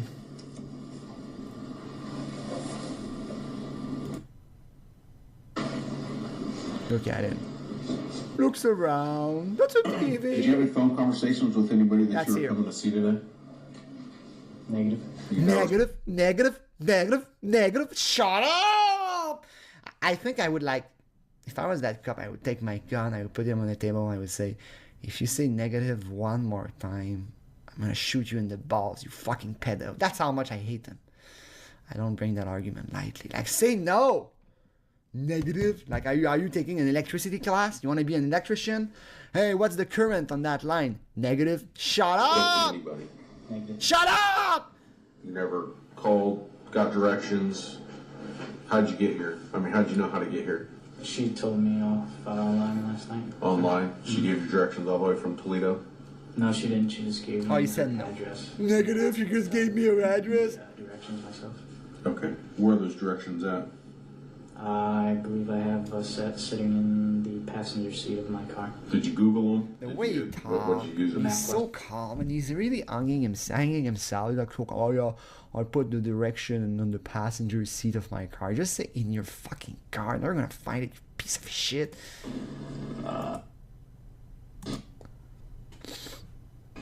What year is your vehicle? 2000, sir. 2000, sir? What makes you think that the person that you were talking to was 13 years old? She mentioned so when we first started talking to him. Was there any pictures given back and forth? Did you see a picture of her? Did you know? Dr. Daddy, yeah, there's been a handful of police that have been caught. There was a takedown guy pretty recently who was a cop. He was the free episode on the Takedown streaming channel. Or I did a commentary on him a few videos ago. I forget his name, but he was a cop if you want to check that out. The only pictures that we had is the ones that you have right there, which shows up when you're chatting with another person. Did she have there a weren't picture? any pictures sent to each other at all. Okay. Did she have a picture like that when you were chatting? Yes, it was just a picture of her face, I believe, though. Okay. Did you think she was 13 looking at her picture? Yeah, you could kind of tell that she might have been 13, but... He's so calm. It pisses me off. I hate this guy. 236. 236. That's his phone number. Wow. Negative. Any drugs? Negative. Weapons? Negative. That's the passage that pisses me off the most. Listen to this fucker. Any pornographic material? Any child porn? Any condoms? Negative. Any alcohol? Negative. Any drugs? Negative. Weapons? Negative. Shut up! You're not shopping negative! You're almost as annoying as Jim Roach with his fucking strip swing club, whatever. Negative. Normal people don't talk like that. And I know some people said he's in the army, which is another reason to hate him, let's face it. He's in the army, and that's when you learn how to say negative. If I was in the army, I don't know, can you quit in the army? I think you can. I think I would shoot myself in the foot, okay? If there's a CO, I understand yes sir, no sir, but negative, I would get so fucking pissed off at saying negative. I would look at my foot and say, like, do I really need this foot anymore? Like, if I shoot my foot accidentally, I wouldn't have to say negative sir anymore. That's how much of an effect he had on me. I hate this guy. Negative sir, negative. Just say fucking no. It's like 2 syllables, 3 syllables shorter. It doesn't make you look like a stuck-up prick. Eddie, how you doing? Welcome to the stream. Yeah, we're watching some Nathaniel Trevor, like an old school YouTuber that did this way before any of us. Joey Jeremiah doesn't even go by that anymore. He's Joey's TCAP. He's got like 90,000 subs. This is a very old video. But Nathaniel's fun. He basically just said that he wouldn't be able to be in the army because he couldn't say negative, so he would shoot himself in the foot. Yeah, again, people say my commentaries go all over the place, but this is the guy that started most of it, so It pisses me off so much when I watch this. I'm telling you right now, I'm gonna need to take a walk or something. It pisses me off. Listen to him. Because you know they're going to inventory that when they get it back to the sheriff's office. Okay. Did you find anything on him other than the cell phone here and the wallet? Anything inside the wallet? Cash and personal items. Negative. Before that, my brother, I allow him to get on there at night, and he has put some of that on there that I've had to delete before. So. Child porn? There's been one instance where I found some of that and some, I don't know if it was like bestiality stuff or something. And Fucker, I hate you so much. Yeah, but there's a possibility because he was on there last night. Yeah, my brother was on there last night, you know. He just goes on my computer to look at bestiality and child porn. And I don't have a problem with that, you know. It's my brother. Like, hey, Rob, brother Rob, can I use your computer to download some illegal shit? Oh, go right ahead, you know? That way, if I ever get arrested, I can blame it on you. Like, what the fuck? Was he really expecting the cops to believe that? Like, oh yeah, he has child porn on his computer, but his brother, you know? He is the one getting arrested, soliciting minors for sex. But the child porn on his computer, that's his brother, you know? That's his brother. You know, he's probably thinking, like, I've been honest for 17 minutes. Like, negative, sir. Shut the They're probably going to believe me if I pull in a little white lie.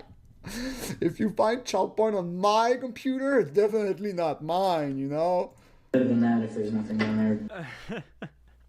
I let Nathaniel go there, and we'll watch this guy's sting at some point on my channel where you know, I'll do all the rambling, but yeah.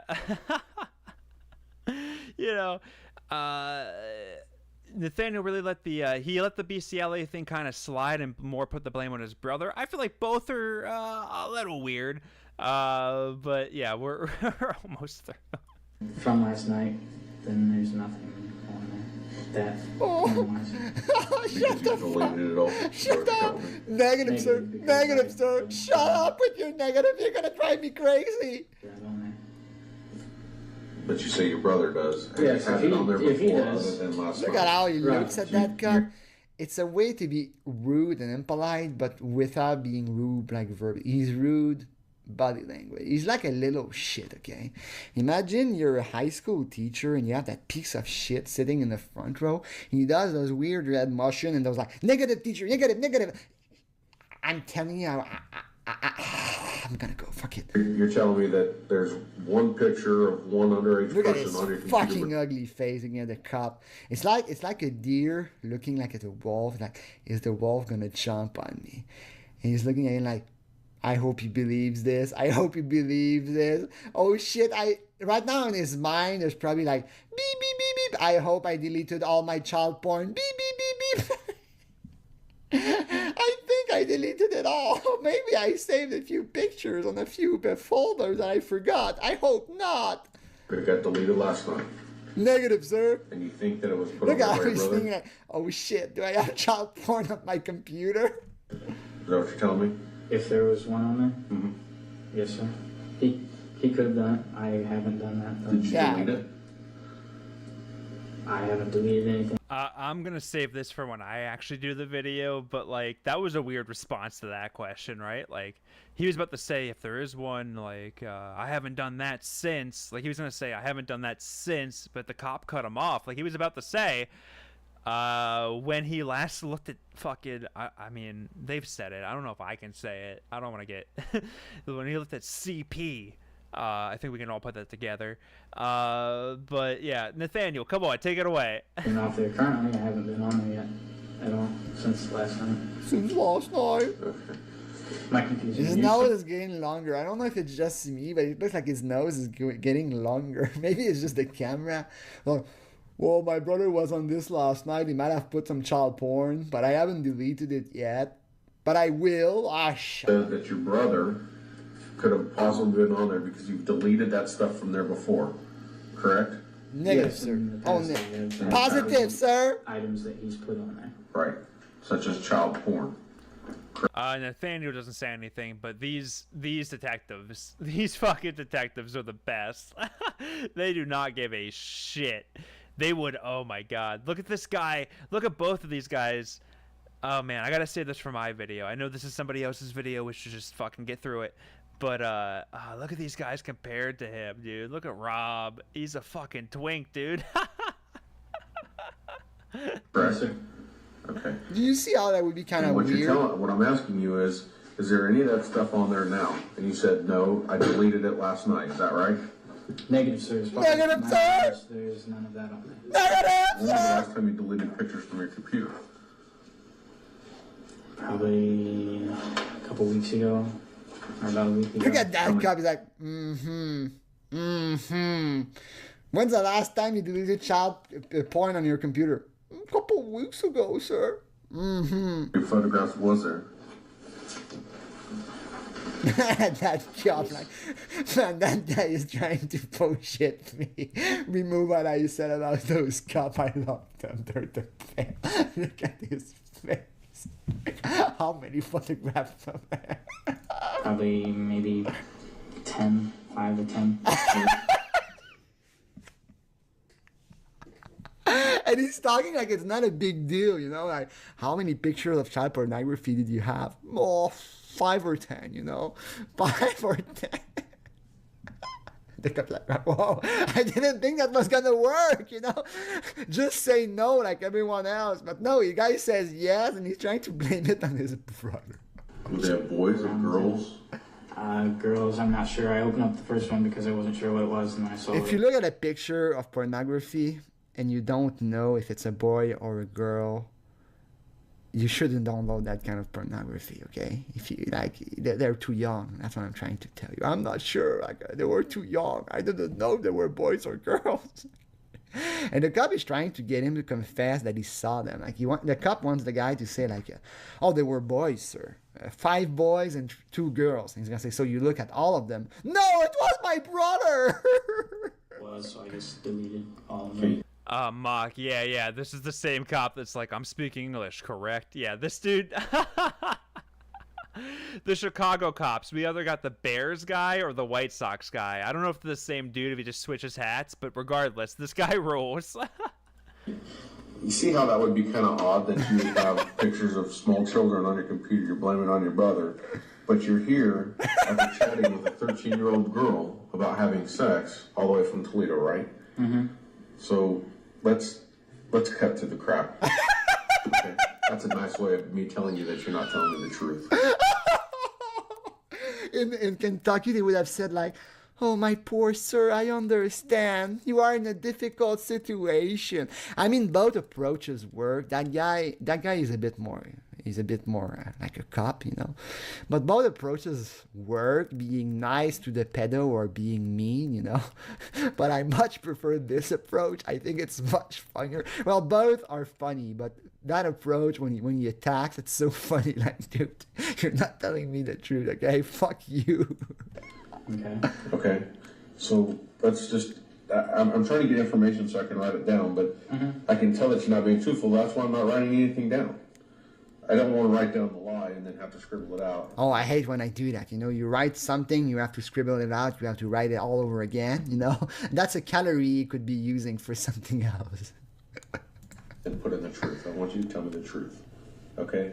Is there pornographic material on your computer right now that you know of that are people that are underage? Negative. Every time he says negative, my blood pressure jumps.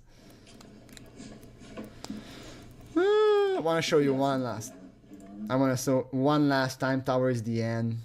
at the end, in fact, and he look at his fucking phone and he asks like, who's that girl? Like, oh, that's a telemarketer that keeps calling me. He's trying to sell me some child pornography. No, okay. You right? Yeah, that's right. Look at his face. Look at how ugly it is. Look at how fucking ugly that guy is. His nose grew again. Look at him. He looks like a guy I knew in high school who was a big, like, very quiet guy, but you just... So, like, on a complete side note, we'll let Nathaniel keep rambling here in a minute, but I don't think this video is on Joey's channel anymore. I tried to find it. I know you guys can't see it. Hold on. I didn't actually go to his channel. Rob Klein versus...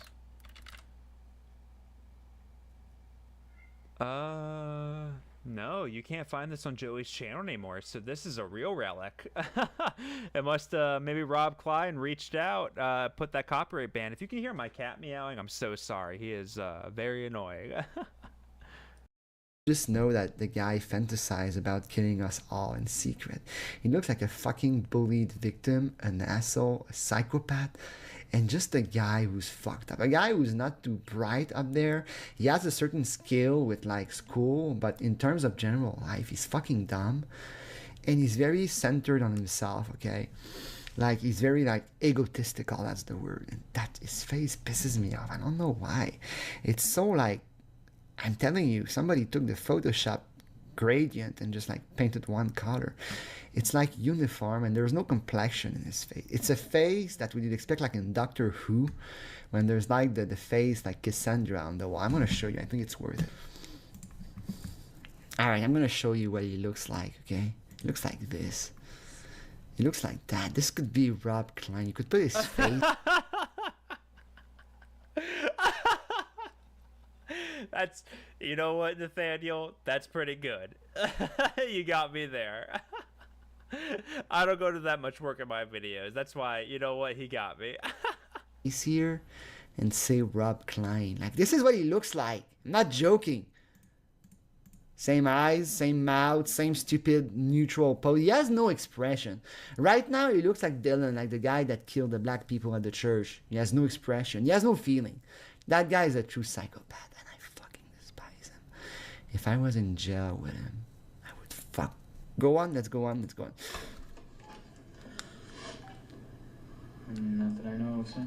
Not that I know of, sir. Negative, sir. Negative, sir. If I'm cooperative, they're gonna give me a chance. I'm gonna cooperate and confess to everything.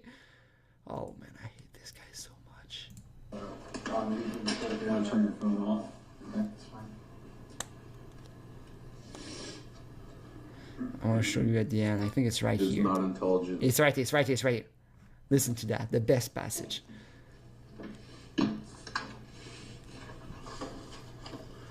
Report number 0570. Mr. Klein, it is not intelligent to come to my county looking to have sex with a 13-year-old female, regardless of what you say. Okay. Irregardless. Irregardless. That's the first thing you learn when you study English. Don't use the word irregardless. Like, it's regardless, okay? Irregularly. I don't know, man. Regardless, dude. There's no irregardless. Irregard, like with irregard. I don't know. That word's fucked me up. And he's really moralizing. It's not smart to come to my country. Go to some other country, but not here.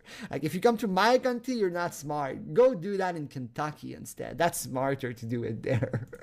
Do you understand that? Yes, sir, I do. Yeah, he's like talking to his CO. I think it was Shaman who told me that. Like, it's like he's talking to his commanding officer. Yes, sir, I do. Dude, you fucking dumb, man. And then they go. And for some reason, we don't have his processing. That's really annoying. I wish we had. R. Klein 05.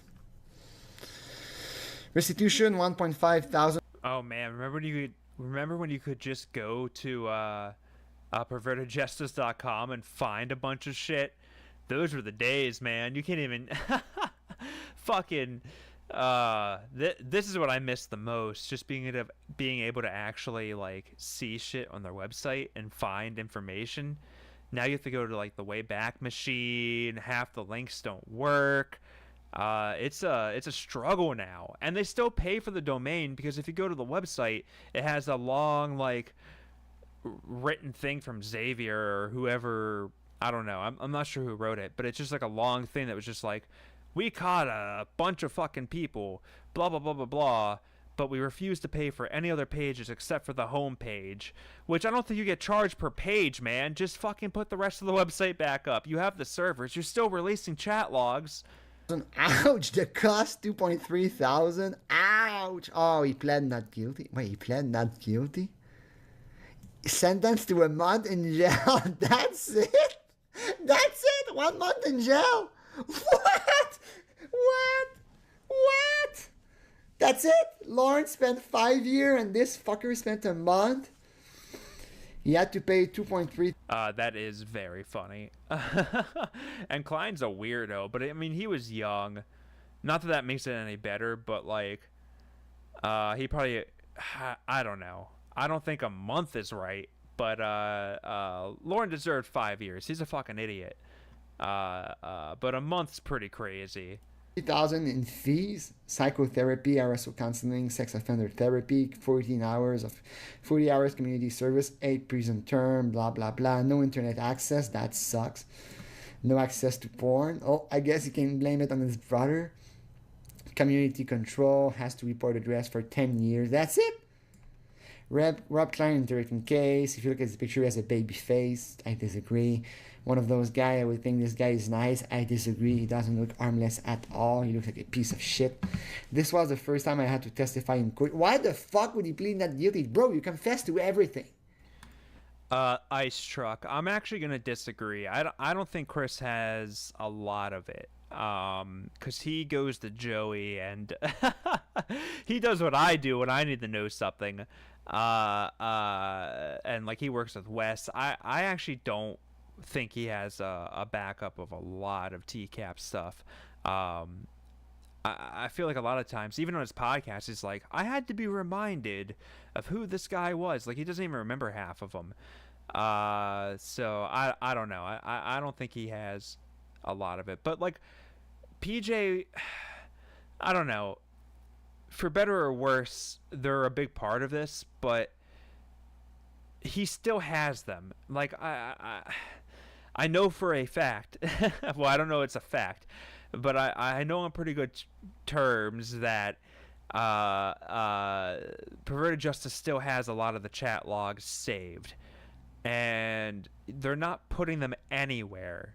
So like, what are they doing with them? Like, just put them on a fucking Google Drive, man. Like, put them out there. Why are you just hoarding them? Like, what for? I don't know them personally. I've never reached out to Perverted Justice. I don't know any of them.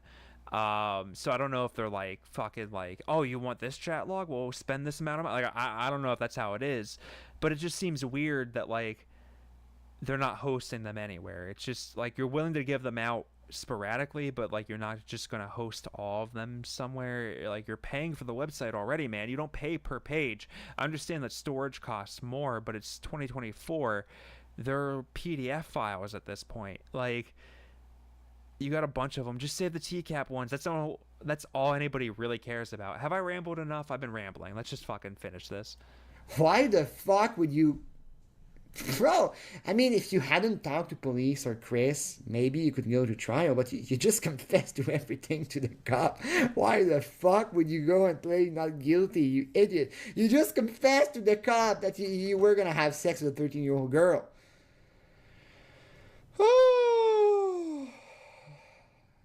Client chose to roll the dice. Yeah, the kind of dice with all numbers are screwing you up, you know. But he got up with 1 month.